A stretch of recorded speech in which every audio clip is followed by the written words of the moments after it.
വിശ്വമോഹന ഹൃദയ സംസ്കൃതിയൊത്തു ചേർന്നൊരു ഭാരതം, നിത്യഭാസുരവേദ ചാരുത പൂത്തുലഞ്ഞൊരു ഭാരതം.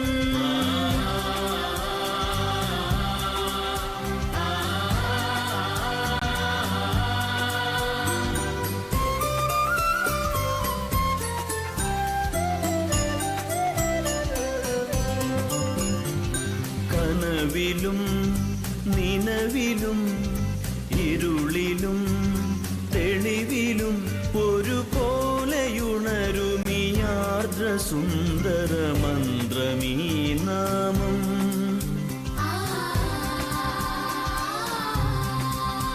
അത് ഉരുവിടുന്നൊരു ജനത നേടിയതതുലമാം ഭാഗ്യം.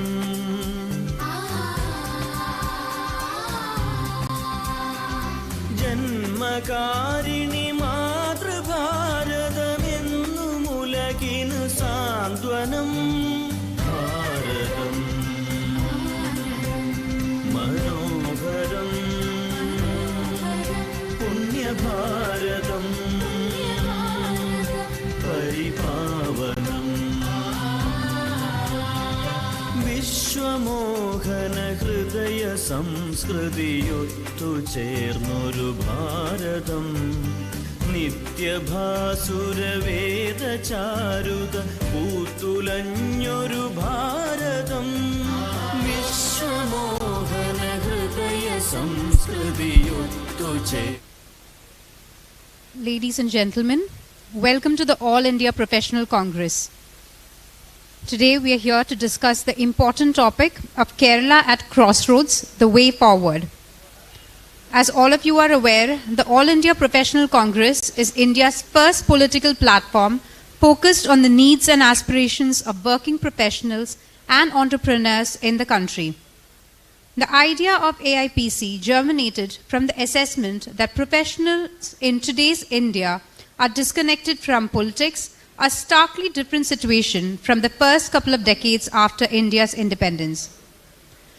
The fundamental purpose of AIPC's existence is to build an ecosystem centered on connecting professionals to the political domain. The professionals who become our fellows will help promote an inclusive and progressive social, political, and economic agenda. AIPC is a key department of the Indian National Congress, India's oldest and largest political movement. AIPC's work will help provide policy ideas as well as talent for the INC. AIPP's purpose and work include community building. We are building a vibrant community of diverse professionals and entrepreneurs united by their passion in progressive and inclusive politics. AIPC fellows are committed to helping fellow Indians lead a life of dignity and independence. We believe that the biggest enabler of this change is through transformation of political processes to make them more inclusive, progressive, and transparent. We are also focused in knowledge sharing. One of our core objectives is to channelize the expertise of our community of fellows to resolve the complex political and governance challenges faced by our country. Conversely, AIPC provides our fellows with insights into the functioning of political processes and connect them with some of the top political and intellectual leaders in the country, as we are doing today. We also focus on collaboration, where we create avenues for our fellows to engage with each other and with leaders of the Congress Party. This engagement may be for a specific program or campaign that the party is promoting, or it could be a more sustained process of knowledge sharing and exchange of ideas. We also focus on activism, where our fellows are passionate about social and political causes ranging from economic development to environmental protection to issues such as social and gender justice and net neutrality. AIPC provides them with a platform to carry out a political activism. Once again, I welcome you all to today's event.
ബഹുമാന്യരെ, program കൃത്യം 10 മണിക്ക് തന്നെ നമ്മൾ തുടങ്ങാനുള്ള എല്ലാ കാര്യങ്ങളും നമ്മൾ ചെയ്തിരുന്നു. നമ്മൾ പ്രൊഫഷണൽസുമാണ്. അപ്പോൾ കുറച്ച് സമയം ലേറ്റായതിന് ആദ്യമായി എല്ലാവരോടും ക്ഷമ ചോദിച്ചുകൊണ്ട് തന്നെ നമുക്ക് തുടങ്ങാം. സാറ് 10 മണിക്ക് തന്നെ എത്തേണ്ടതാണ്. പക്ഷേ അൺഎക്സ്പെക്റ്റഡ്ലി അദ്ദേഹം ഒരു എറണാകുളം ട്രിപ്പ് വന്നു വെളുപ്പിന്. അതിന് പോയിട്ട് വന്നിട്ടാണ് അദ്ദേഹം ഇവിടെ ഒരു പേഴ്സണൽ വിസിറ്റ് കൂടി ഉണ്ടായിരുന്നു. അപ്പോൾ ആ ഒരു തിരക്ക് കൊണ്ടാണ് ഇത്രയും ഒരു കുറച്ച് സമയം നമ്മൾ വൈകിയത്. ഒരിക്കലും അത് പറ്റാത്ത കാര്യമാണ്. 10 o'clock എന്ന് പറയുമ്പോൾ മാനസികമായിട്ട് നമ്മൾക്കും അതിനോട് പ്രിപ്പയർ ചെയ്യാൻ പറ്റുന്നില്ല. We are really sorry for that.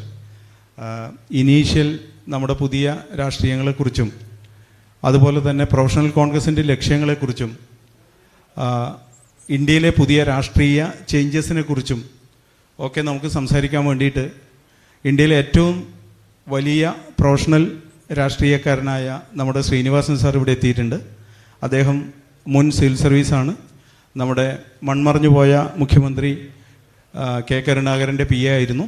നമ്മുടെ പ്രൊഫഷണൽ കോൺഗ്രസിൻ്റെ പ്രസിഡൻ്റ് ആയിരുന്നു. അതിലുപരി IIM-ൻ്റെ ഏറ്റവും നല്ലൊരു വിദ്യാർത്ഥി കൂടിയാണ്. അദ്ദേഹത്തിനെ ഞാൻ സ്വാഗതം ചെയ്യുന്നു.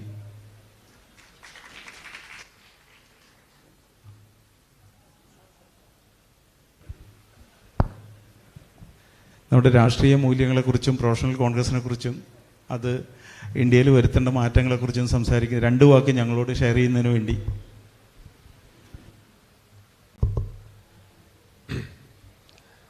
ഓൾ ഇന്ത്യ പ്രൊഫഷണൽ കോൺഗ്രസിൻ്റെ തൃശ്ശൂർ ഘടകത്തിൻ്റെ പ്രസിഡന്റ് ഡോക്ടർ ശാന്തകുമാർ, മറ്റ് ഭാരവാഹികളെ, ഓൾ ഇന്ത്യ പ്രൊഫഷണൽ കോൺഗ്രസിൻ്റെ അംഗങ്ങളെ, തൃശ്ശൂർ DCCയുടെ പ്രസിഡന്റ് ജോസ് വള്ളൂർ, ഇവിടെ ഇന്നത്തെ ഈ യോഗത്തിന് വന്നിരിക്കുന്ന മറ്റ് വ്യക്തികളെ, ഞാൻ പറയുകയാണെങ്കിൽ ശരിക്കും പറയുകയാണെങ്കിൽ ഞാനൊന്നൊരു സ്പീച്ചിന് വന്നിട്ടില്ല. This is only A stop gap arrangement because doctor Tharoor is getting delayed. ഞാനും ഒരു തൃശ്ശൂർക്കാരനാണെന്ന് ആദ്യം തന്നെ പറഞ്ഞോട്ടെ. തൃശ്ശൂർ എഞ്ചിനീയറിംഗ് കോളേജിലാണ്, തൃശ്ശൂർ മോഡൽ സ്കൂളിലും എഞ്ചിനീയറിംഗ് കോളേജിലുമാണ് എൻ്റെ അടിസ്ഥാനപരമായ വിദ്യാഭ്യാസം ഉണ്ടായിരുന്നത്. അതിനുശേഷം ഞാൻ ബാംഗ്ലൂർ IIM സിവിൽ സർവീസ് ഒക്കെ ആയിട്ട് അങ്ങോട്ട് പോയി. കുറച്ച് കാലം തൃശ്ശൂർ നഗരത്തിൽ നിന്ന് വിട്ടുനിന്നു. ഞാനൊന്ന് സബ്ജക്റ്റിലേക്ക് കിടക്കാം നേരിട്ട്. ഇപ്പം അദ്ദേഹം പറഞ്ഞ പോലെ ഈ ഓൾ ഇന്ത്യ പ്രൊഫഷണൽ കോൺഗ്രസിൻ്റെ പ്രസക്തി എന്തെന്നുള്ളതാണ്. കാരണം ഇന്ന് ഇന്ത്യൻ രാഷ്ട്രീയം ദേശീയ തലത്തിൽ വളരെയധികം വെല്ലുവിളികളെ നേരിടുന്ന ഒരു കാലഘട്ടമാണ്. ഈ ഭാരത് ജോഡോ യാത്രയിൽ ശ്രീ രാഹുൽ ഗാന്ധി ആവർത്തിച്ച് പറയുന്ന പോലെ ഇന്ന് 2 തരം ഇന്ത്യയാണ് നമ്മൾ കാണുന്നത്. ഒരു വശത്ത് സ്വാതന്ത്ര്യാനന്തരം പണ്ഡിറ്റ് ജവഹർലാൽ നെഹ്റുവും ശ്രീമതി ഇന്ദിരാഗാന്ധിയും രാജീവ് ഗാന്ധിയും പടുത്തുയർത്ത ജനാധിപത്യത്തിൽ അടിസ്ഥാനപരമായ, മതേതരത്തിൽ അടിസ്ഥാനപരമായ, ഈ രാജ്യത്തെ എല്ലാ വ്യക്തികളും തുല്യരാണെന്നും എല്ലാവർക്കും തുല്യമായ അവകാശം ഉണ്ടെന്നുമുള്ള തത്വങ്ങളിൽ അടിസ്ഥിതമായ ജനാധിപത്യ പ്രസ്ഥാനങ്ങളെ, അത് കോടതിയായാലും ശരി, പാർലമെന്റ് ആയാലും ശരി, ബ്യൂറോക്രസി ആയാലും ശരി, തെരഞ്ഞെടുപ്പ് കമ്മീഷൻ ആയാലും ശരി, എല്ലാത്തിനും അതിനതിൻ്റെതായ പ്രാധാന്യം നൽകി ഭരണഘടനയിൽ അടിയുറച്ച് വിശ്വസിക്കുന്ന ഒരു ഭാരതമാണ് ഒരു സൈഡിൽ. മറ്റേ വശത്ത് നമ്മൾ കാണുന്നത് കഴിഞ്ഞൊരു 8-10 വർഷമായി രാജ്യത്തെ 2 തരം പൗരന്മാരെ വളർത്തിയെടുക്കുകയാണ്. ഈ രാജ്യത്തിന്റെ ശക്തി എന്ന് പറയുന്നത് വൈവിധ്യമാണ്. എന്നാൽ വൈവിധ്യത്തെ മൊത്തത്തിൽ തുടച്ചു മാറ്റി ഒരു പ്രത്യേക വിഭാഗത്തിന് മാത്രമായി നിലകൊള്ളുന്ന ഭരണഘടനാ പ്രസ്ഥാനങ്ങളെ, ഓരോരോ സ്ഥാപനങ്ങളെ, അത് കോടതിയായാലും ശരി, തെരഞ്ഞെടുപ്പ് കമ്മീഷനായാലും ശരി, പാർലമെന്റ് ആയാലും ശരി, കുറേശ്ശെ ഈ ചൈനീസ് മതിൽ പറയുകയാണെങ്കിൽ സലാമി കട്ട് പോലെ അതിനെ ശോഷിപ്പിച്ചുകൊണ്ടിരിക്കുന്ന ഒരു കാര്യമാണ് നടന്നുകൊണ്ടിരിക്കുന്നത്. എന്തിനു വെച്ചാൽ പാർലമെന്റിന്റെ കാര്യം തന്നെ എടുക്കാം. പണ്ട് 100 ചില്ലാൻ ദിവസങ്ങൾ പ്രവർത്തിച്ചിരുന്ന പാർലമെന്റ് ഇന്ന് അതിന്റെ പകുതി ദിവസം പോലും ചർച്ച ചെയ്യപ്പെടുന്നില്ല. എന്തെങ്കിലും ഒരു പ്രശ്നമുണ്ടാക്കും, പ്രതിപക്ഷത്തെ പ്രകോപിപ്പിക്കും, ചർച്ചകൾക്ക് അവസരം നൽകില്ല, 10-15 ബില്ല് പാസ്സാക്കും. ഈ ഒരു രാജ്യമല്ല, ഈ ഒരു ജനാധിപത്യമല്ല പണ്ഡിറ്റ് ജവഹർലാൽ നെഹ്റു ഇന്ത്യയിൽ വളർത്തിയെടുത്തത്. ഉദാഹരണത്തിന് AK ഗോപാലനായിരുന്നു അന്ന് ഒഫീഷ്യൽ പ്രതിപക്ഷ സ്ഥാനാർത്ഥി അല്ലെങ്കിലും പ്രതിപക്ഷത്തിനെ പ്രതിനിധീകരിച്ചെന്ന് AK ഗോപാലനായിരുന്നു. പഴമക്കാർക്കൊക്കെ അറിയുണ്ടാവും. പക്ഷെ അദ്ദേഹം പാർലമെന്റിൽ എഴുന്നേറ്റ് നിന്നാൽ പണ്ഡിറ്റ്ജി പറയുമായിരുന്നു കോൺഗ്രസ് അംഗങ്ങളോടും മന്ത്രിമാരോടും നിശബ്ദത പാലിക്കണം, പ്രതിപക്ഷ നേതാവ് എന്തു പറയുന്നുവോ അത് ശ്രദ്ധിച്ച് കേൾക്കണം. അങ്ങനെയാണ് ഇന്ത്യയുടെ സ്വാതന്ത്ര്യാനന്ത ആദ്യ കാലഘട്ടങ്ങളിൽ ജനാധിപത്യത്തിന് ഈ രാജ്യത്ത് വേറിട്ട് കോൺഗ്രസിന്റെ പ്രധാനമന്ത്രിമാർ വളർത്തിയെടുത്തത്. അതിന് ഇന്ന് പാർലമെന്റ് എന്നൊരു പുല്ലുവലിയാണ്. പ്രതിപക്ഷത്തിന് സംസാരിക്കാനോ ചർച്ച ചെയ്യാനോ ഗവൺമെന്റ് വിരുദ്ധമായ പല കാര്യങ്ങളും ഉന്നയിക്കാനോ ഉള്ള അവസരങ്ങൾ നൽകുന്നില്ല. ജുഡീഷ്യറിയുടെ കാര്യത്തിൽ തന്നെ ഞാൻ കൂടുതലായിട്ട് പറയുന്നില്ല, പല സമ്മർദ്ദങ്ങൾക്കും വഴങ്ങുന്നുണ്ടെന്ന് സുപ്രീം കോടതി ജഡ്ജിമാർ തന്നെ ഒരു പത്രസമ്മേളനം നടത്തി പറഞ്ഞതാണ്. ഇപ്പൊ കഴിഞ്ഞ കുറെ ദിവസങ്ങളിൽ തന്നെ കാണാം, ഹൈക്കോടതിയിലും മറ്റും രാജ്യത്തിന്റെ നൂറുകണക്കിന് വേക്കൻസി ഉള്ളപ്പോഴും പലവട്ടം മടക്കിയ കാര്യങ്ങൾ പോലും കൊളീജിയം വീണ്ടും ഗവൺമെന്റിന് അയക്കുമ്പോൾ അതിന് അപ്രൂവൽ കിട്ടുന്നില്ല. അങ്ങനെ രാജ്യം ഇന്ന് പല മേഖലകളിലും കടുത്ത വെല്ലുവിളികൾ നേരിടുകയാണ്. ആ ഘട്ടത്തിലാണ് പാരമ്പര്യമായ രീതിയിലുള്ള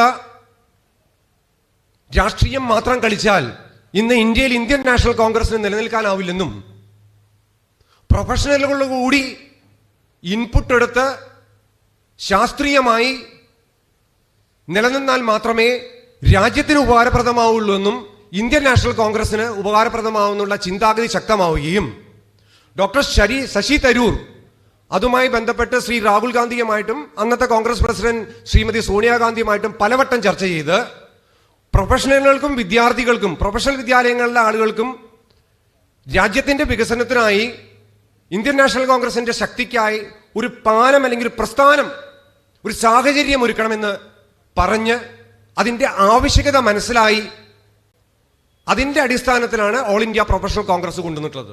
അപ്പൊ മറ്റു പാർട്ടികൾ നമ്മൾ നോക്കിയാൽ കാണാം, all India Bharatiya Janata party ആണെങ്കിലും ശരി, ഇപ്പൊ തമിഴ്നാട്ടിൽ തന്നെ ഗവൺമെന്റ് എടുക്കുക, DMK, ആരാണ് അവരുടെ ഫിനാൻസ് മിനിസ്റ്റർ? പളനിവേൽ മാണിക്യം. അദ്ദേഹത്തിന്റെ ബാക്ക്ഗ്രൗണ്ട് നോക്കുക. He's from regional engineering college, Trichy. He did his post-graduation from Buffalo Institute, United States. Then later on he went to the Sloan School at Massachusetts Institute of Technology. Then he worked in the financial field in Europe and in Singapore. അതിനുശേഷമാണ് അദ്ദേഹം രാഷ്ട്രീയത്തിൽ വന്നിട്ട്, കാരണം ഇന്നത്തെ മാറിയ സാഹചര്യത്തിൽ പ്രത്യേകിച്ച് സമ്പദ്ഘടന പോലുള്ള കാര്യങ്ങൾ കൈകാര്യം ചെയ്യണമെങ്കിൽ സബ്ജക്ട് നോളജ് ഉള്ള മിനിസ്റ്റേഴ്സിന്റെ കൂടി ആവശ്യമുണ്ട് രാജ്യത്തിന്. ഇപ്പൊ നമ്മുടെ അമേരിക്കൻ സിസ്റ്റമായിട്ട് ടോട്ടലി ഡിഫറെന്റ് ആണ്. അമേരിക്കൻ സിസ്റ്റത്തിൽ president once is elected, secretary of സ്റ്റേറ്റോ അല്ലെങ്കിൽ സെക്രട്ടറി ഓഫ് ട്രഷറി ആവുന്നത് മെമ്പർ ഓഫ് ദ സെനറ്റ് അല്ല. അപ്പൊ രാജ്യത്തെ ഏറ്റവും നല്ല ആള്, കോടിക്കണക്കിന് ആളുകളിൽ നിന്ന് തെരഞ്ഞെടുക്കപ്പെട്ട ഫീൽഡിലെ ഏറ്റവും പ്രഗത്ഭൻ ആരാണോ അവരെ തെരഞ്ഞെടുക്കാം. ശരിക്കും പറഞ്ഞാൽ അവിടെ ഏറ്റവും പ്രഗത്ഭരോട് പ്രസിഡന്റ് റിക്വസ്റ്റ് ചെയ്യാണ് ചെയ്യണേ, നിങ്ങളുടെ പ്രൊഫഷനിൽ നിന്ന് ഒരു 4 വർഷം മാറി നിന്ന് രാജ്യത്തെ സേവിക്കാനായിട്ട് നിങ്ങളുടെ ടൈം തരണമെന്ന്. പക്ഷെ നമ്മുടെ പാർലമെന്ററി ജനാധിപത്യത്തിന്റെ ഒരു ചെറിയൊരു വീക്ക്നെസ് എന്താ വെച്ചാൽ, ഈ തെരഞ്ഞെടുക്കപ്പെട്ട 270 ഭൂരിപക്ഷം ഉണ്ടെങ്കിൽ തെരഞ്ഞെടുക്കപ്പെട്ട 200 270 ആളുകളിൽ നിന്ന് വേണം മിനിസ്റ്റേഴ്സ് ആക്കേണ്ട ആളുകളെ എടുക്കാൻ. അപ്പൊ അങ്ങനെ ഒരു സാഹചര്യത്തിൽ പ്രത്യേകിച്ച് ഫൈനാൻസ് പോലുള്ളൊരു കാര്യങ്ങൾ കൈകാര്യം ചെയ്യുന്നതെങ്കിൽ ആ സബ്ജക്ട് നോളജ് ഉള്ള ആളുകളായിരിക്കണം. ഇപ്പൊ കേരളത്തിൽ തന്നെ ഞാനൊരു കാര്യം എടുക്കാം, ഞാൻ ഒരാളെയും ഇതായിട്ട് പറയില്ല, ഒരു വിദ്യാഭ്യാസ മന്ത്രി എന്ന് പറയുമ്പോൾ he should be an eminent person who has an in-depth knowledge about the subject. എങ്ങനെയാണ് എഡ്യൂക്കേഷൻ ഫീൽഡ് നടക്കുന്നതെന്നുള്ളത്. അപ്പൊ ഞാൻ അതില്ലെങ്കിൽ മുകളിൽ നിന്ന് സിസ്റ്റം നന്നായിട്ടില്ലെങ്കിൽ വെള്ളം IAS പറയുന്ന പോലെ ആയിരിക്കും ഇവിടെ ഭരണം നടക്കുക. If the minister is able to dictate terms to the bureaucracy, അപ്പൊ ഗവൺമെന്റിന്റെ പോളിസീസ് നടപ്പാക്കാൻ പറ്റും. അപ്പൊ അങ്ങനെ കേപ്പബിൾ ആയിട്ടുള്ള ഒരു ആളുകൾക്ക് കൂടി ഭരണത്തിലും ഗവൺമെന്റിലും പാർട്ടിയിലും ഒരു റോള് നൽകണമെന്ന ഉറച്ച വിശ്വാസത്തിലാണ് കൊണ്ടുവന്നിരിക്കുന്നത്. ഇപ്പൊ ഞാനൊരു കേരളത്തിന്റെ ഈ ടോപ്പിക്കായിട്ട് കുറച്ച് ബന്ധപ്പെടുകയാണെങ്കിൽ പ്രൊഫഷണൽ കോൺഗ്രസിന്റെ റോള് പറയാം. വിദ്യാഭ്യാസ മേഖല മാത്രം എടുക്കുക. ഞാൻ തൃശ്ശൂർ എഞ്ചിനീയറിംഗ് കോളേജിൽ 40 വർഷം 1981, 82, 83 പഠിച്ചിരിക്കുന്ന അടിസ്ഥാനപരമായ മാത്സും ഫിസിക്സും കെമിസ്ട്രിയും തന്നെയാണ് ഇന്നും പഠിക്കുന്നത്. ഞാൻ പുറത്ത് അമേരിക്കയിലെ സ്റ്റാൻഫോർഡും ഹാർവാർഡും പോലെയുള്ള വലിയ സർവകലാശാലകളിൽ സ്ഥിരം സന്ദർശകനാണ്. ഞാൻ എൻ്റെ മക്കളൊക്കെ അവിടെ പഠിക്കുന്നുണ്ട്. അവിടേക്ക് എന്താന്ന് വെച്ചാൽ കഴിഞ്ഞാൽ ഇവിടെ 30 കൊല്ലം മുമ്പ് നടന്ന ടെക്നോളജിയാണ് ഇപ്പോഴും നടന്നുകൊണ്ടിരിക്കുന്നത്. These are irrelevant. ഇന്ന് ഈ ആർട്ടിഫിഷ്യൽ ഇന്റലിജൻസും മറ്റുമൊക്കെ വന്നപ്പോൾ ഇറലവൻ്റ് ആയിരിക്കുകയാണ്. ഹയർ എഡ്യൂക്കേഷൻ കാലത്തിനനുസരിച്ച് കേരളം പോലുള്ള സംസ്ഥാനത്ത് ദേശീയതലം മാറ്റിവെക്ക്, കേരളം പോലുള്ള സംസ്ഥാനത്ത് നിന്ന് മാറിയിട്ടില്ല. ഇപ്പൊ സ്റ്റാൻഫോർഡ് സർവകലാശാലയിൽ ഞാനൊരു ഉദാഹരണത്തിന് പറയാം. ഇന്ന് അവിടെ ചർച്ച ചെയ്യുന്ന ടെക്നോളജിയാണ് നാളെയോ മറ്റന്നാളോ ഗൂഗിളായിട്ടോ ആർട്ടിഫിഷ്യൽ ഇന്റലിജൻസ് ആയിട്ടോ മാർക്കറ്റിൽ വരുന്നത്. നമ്മൾ എവിടെയാണ് നിൽക്കുന്നത്? കേരളത്തില് 50 വർഷം മുമ്പുണ്ടായിരുന്ന ബേസിക് തിയറിയാണ് ഇപ്പോഴും പഠിപ്പിച്ചുകൊണ്ടിരിക്കുന്നത്. പ്രാക്ടിക്കൽ ഓറിയന്റേഷൻ നിൽ. 90% തിയറിയും പ്രാക്ടിക്കൽ ഓറിയന്റേഷൻ നിൽ. എന്നിട്ട് അവസാനം എന്താ നമ്മൾ പറയുക? ഈ പിള്ളേര് ജോലിക്ക് നേരെ ഉപയോഗിക്കാൻ പറ്റില്ല എന്ന്. അത് പിള്ളേരുടെ കുറ്റമാണോ? അത് വകുപ്പ് കൈകാര്യം ചെയ്യുന്ന മന്ത്രിയും ആ വകുപ്പിന്റെ ആളുകളും നൂതനമായിട്ട് ആലോചിച്ച കാര്യങ്ങൾ നടപ്പാക്കാനുള്ള ഇത് വേണം. അപ്പൊ എഡ്യൂക്കേഷൻ പോലുള്ള ഫീൽഡിലാണെങ്കിലും ക്രിട്ടിക്കൽ ആയിട്ടുള്ള എക്കോണമി പോലുള്ള ഫീൽഡിലാണെങ്കിലും, ഇപ്പൊ എക്കോണമി കേരളത്തിന്റെ ബഡ്ജറ്റ് എടുക്കുക, ഇൻവെസ്റ്റ്മെന്റ് കേരളത്തിലേക്ക് വരുന്നില്ല. കഷ്ടമാണ് കേരളത്തിന്റെ കാര്യം. നല്ലൊരു സംസ്ഥാനമാണെങ്കിൽ അല്ലെങ്കിൽ നല്ലൊരു രാജ്യമാണെങ്കിൽ അതിന്റെ 3 ഇൻഡിക്കേറ്റേഴ്സ് എന്തൊക്കെയാണ്? Highly educated, highly qualified people will come to that destination. 1. Investments from different part of the world will come to that country. 2. Pinna you will facilitate an environment where industry can flourish. ഇവിടെ ഈ 3 ഇല്ല. നല്ല വിദ്യാർത്ഥികൾ പലരും പ്രത്യേകിച്ച് ഉന്നത വിദ്യാഭ്യാസത്തിനായിട്ട് സംസ്ഥാനം വിട്ടു പോവുക. കഴിവുള്ളവൻ രാജ്യം വിട്ടു പോകുന്നു. അതിൽ മിക്കവരും പറയുന്നത് എന്താ? ഞാൻ സംസ്ഥാനത്തേക്ക് ഇനി തിരിച്ചു വരുന്നില്ല. ഒന്നിക്കൽ ഡൽഹിയിലോ ബോംബെയിലോ ദുബായിലോ യൂറോപ്പിലേക്കോ മൈഗ്രേറ്റ് ചെയ്യുക. അപ്പൊ നമുക്ക് ഭയങ്കരമായൊരു ബ്രെയിൻ ഡ്രെയിൻ നടക്കുക. സാഹചര്യം കേരളത്തെ സംബന്ധിച്ചോളം ഭയങ്കര ഒരു വെല്ലുവിളിയാണ് നേരിടാൻ പോകുന്നത്. നല്ലൊരു കഴിവുള്ള എത്രയോ ലക്ഷക്കണക്കിന് 10,000-കണക്കിന് ചെറുപ്പക്കാർ കേരളത്തിൽ വിട്ടുപോയിക്കൊണ്ടിരിക്കുകയാണ്. ഇത് നമുക്ക് മാറ്റിയെടുക്കേണ്ട ഒരു ഇതല്ലേ? കേരളം നേരിടുന്ന വലിയൊരു ചലഞ്ചല്ലേ? ഇൻവെസ്റ്റ്മെന്റിന്റെ കാര്യമോ? ആരും ഇൻവെസ്റ്റ് ചെയ്യാൻ റെഡിയല്ല. കാരണം അവിടുത്തെ സാഹചര്യം. ഞാൻ ഒരു ലൈവ് ഉദാഹരണം പറയാം. ഇന്നലെ ഞാൻ തൃശ്ശൂർ പോകുന്നത് ഞങ്ങൾ ഒരുമിച്ച് പഠിച്ചിരുന്ന ഒരാൾ സൗദിയിൽ ബിസിനസ് ചെയ്യുന്നുണ്ട്. ബിസിനസ് ചെയ്യുമ്പോൾ ഞാൻ ചോദിച്ചു, എങ്ങനെയുണ്ട് ബെന്നി ബിസിനസ്?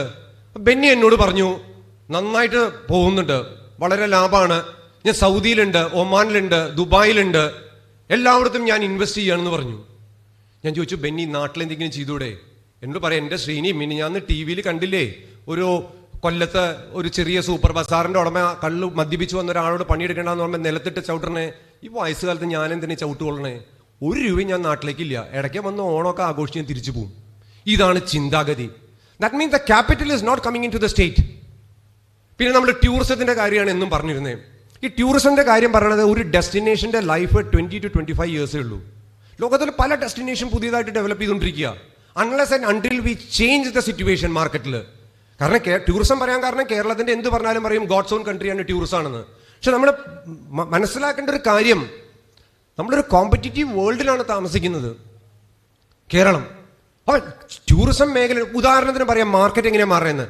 സൗദി അറേബ്യ ഒരു ക്ലോസ്ഡ് മാർക്കറ്റായിരുന്നു. അപ്പൊ കഴിഞ്ഞ 1-2 വർഷമായിട്ട് സൗദി പല ഏരിയയിലും ഓപ്പൺ അപ്പ് ചെയ്യുക. വിശ്വസിക്കാൻ പറ്റില്ല. They want to make Saudi Arabia ഒരു ലൈൻ സിറ്റി എന്നൊക്കെ പറയുന്നുണ്ട്. One of the biggest tourism destinations of the world. ബന്ദില്ല, ഹർത്താലില്ല, എന്ന് വേണമെങ്കിലും വരാം. ക്ലെൻലിനെസ്, അവർക്ക് എൻജോയ്മെന്റിനുള്ള facilities, no law and order problems. ഇപ്പൊ നമ്മുടെ എറണാകുളത്ത് തന്നെ വന്ന് എയർപോർട്ടിൽ നിന്ന് ഇറങ്ങിയിട്ട് സിറ്റിയിലേക്ക് വരുമ്പോൾ നമുക്ക് തന്നെ പലപ്പോഴും നാണം തോന്നും. ചപ്പി അവരുടെ കൂമ്പാരാണ്. ഞാൻ തെറ്റി പറയല്ല. നമ്മളെ ഒരു ഓസ്ട്രിച്ച് ലൈക്ക് അപ്രോച്ച് എടുത്തിട്ട് കാര്യമില്ല. നമ്മുടെ യാഥാർത്ഥ്യം എന്താണെന്ന് മനസ്സിലാക്കിയിട്ട് വേണം നമ്മൾ പ്രവർത്തിക്കാൻ. കാരണം അവർക്ക് ഓപ്ഷൻ ഉണ്ട്. ഇതൊരു മോണോപോളിസ്റ്റിക് സിറ്റുവേഷൻ അല്ല. കേരളം മാത്രമല്ല destination, similar destination world wide പലതും ഉണ്ട്. ഇപ്പൊ ഇന്റർനാഷണൽ ഫ്ലൈറ്റ്സ് ഒക്കെ വന്നേ പിന്നെ 1 മണിക്കൂറോ 2 മണിക്കൂറോ കൊണ്ട് നിങ്ങൾ 1000-കണക്കിന് മൈൽ അപ്പുറത്തുള്ള ഡെസ്റ്റിനേഷനിൽ എത്തുക. അപ്പൊ കേരളത്തിൽ ഈ ടൂറിസം എന്ന് പറയുന്നുണ്ടെങ്കിലും ടൂറിസം വന്നിട്ട് ഹർത്താൽ വന്നിട്ട് ടൂറിസ്റ്റ് ബസ് എടുത്ത് എയർപോർട്ടിൽ നിന്ന് പോലീസിന്റെ അകമ്പൊടിയുടെ ഒക്കെ കൊണ്ടുപോകാന്ന് പറഞ്ഞാൽ പിന്നെ ആരാണ് ഇവിടെ വരിക? കാരണം ടൂറിസം അധികം വരുന്നത് വേർഡ് ഓഫ് മൗത്ത് കൊണ്ടാണ്. അപ്പൊ നമ്മളിവിടെ ഒരു പൊളിറ്റിക്കൽ സാഹചര്യം അടിസ്ഥാനപരമായിട്ട് തന്നെ മാറ്റണം എന്നാണ് എൻ്റെ ഒരു അഭിപ്രായം. കാരണം അതിപ്പോ ഏത് പാർട്ടിയെ ഭരിച്ചോട്ടെ, ഇന്ത്യൻ നാഷണൽ കോൺഗ്രസ് ആവട്ടെ, CPM ആവട്ടെ, ഇനി ഏത് പാർട്ടി കേരളത്തിൽ അധികാരത്തിൽ വന്നാലും ഇന്നത്തെ ഈ രാഷ്ട്രീയ സിറ്റുവേഷനും സംസ്ഥാനത്തിന്റെ താല്പര്യം മുൻനിർത്തി, സംസ്ഥാനത്തെ ജനങ്ങളുടെ താല്പര്യം മുൻനിർത്തി, സംസ്ഥാനത്തെ യുവാക്കളുടെ താല്പര്യം മുൻനിർത്തി, അവരുടെ തൊഴിലവസരങ്ങളുടെ കാര്യം മുൻനിർത്തി കൂടുതൽ ഫാക്ടറികളും വ്യവസായശാലകളും IT സ്ഥാപനങ്ങളും സംസ്ഥാനത്തേക്ക് കൊണ്ടുവരുന്നതിനായി, സംസ്ഥാനത്തിന്റെ എക്കോണമി ശക്തിപ്പെടുത്തുന്നതിന് വേണ്ടി. ഇപ്പോൾ സിവിൽ സർവീസിൽ എൻ്റെയൊക്കെ എത്രയോ സീനിയർ ആയിരുന്നു വിജയകുമാർ സാറ്. അപ്പം അദ്ദേഹത്തിനൊക്കെ അറിയാം. ഇപ്പം കേരളത്തിൽ നിന്നും എന്താണ് ഇവിടെ റവന്യൂ? കടമെടുത്ത് കൂട്ടുകയാണ്. 10 കൊല്ലം കഴിഞ്ഞിട്ട് റീപേയ്മെന്റ് സ്റ്റാർട്ട് ചെയ്യുന്ന ലോൺസൊക്കെ. അതായത് ജനിക്കാൻ പോണ കുട്ടിയുടെ മുകളിലും ഇതാക്കി വെച്ചിരിക്കുക. ഈ ലിക്കറിന് കിട്ടുന്ന റവന്യൂം ഈ ലോട്ടറിയിൽ നിന്ന് കിട്ടുന്ന ചെറിയ എമൗണ്ടും അല്ലാതെ what is the main source of revenue? എന്താണ് നൂതനമായിട്ട് നമുക്ക് റവന്യൂ റേസ് ചെയ്യാനുള്ള മാർഗങ്ങൾ? അപ്പൊ അവിടേക്കാണ് ഞാൻ പറയുന്ന പ്രൊഫഷണൽ കോൺഗ്രസിന്റെ പോലത്തെ അഡ്വൈസ് ഇന്ത്യൻ നാഷണൽ കോൺഗ്രസ് ഭരണത്തിൽ വന്നാൽ എടുക്കും. ബഡ്ജറ്റിന് മുമ്പ് 1-2 കാര്യങ്ങൾ നൂതനമായ ആശയങ്ങൾ കൊണ്ടുവരണം. അല്ലാണ്ട് പണ്ട് കേരളം നമ്മുടെ ഭയങ്കര റോൾ മോഡലായിരുന്നു എന്ന് പറഞ്ഞാൽ അത് നടക്കില്ല. ആ സാഹചര്യം നടക്കില്ല.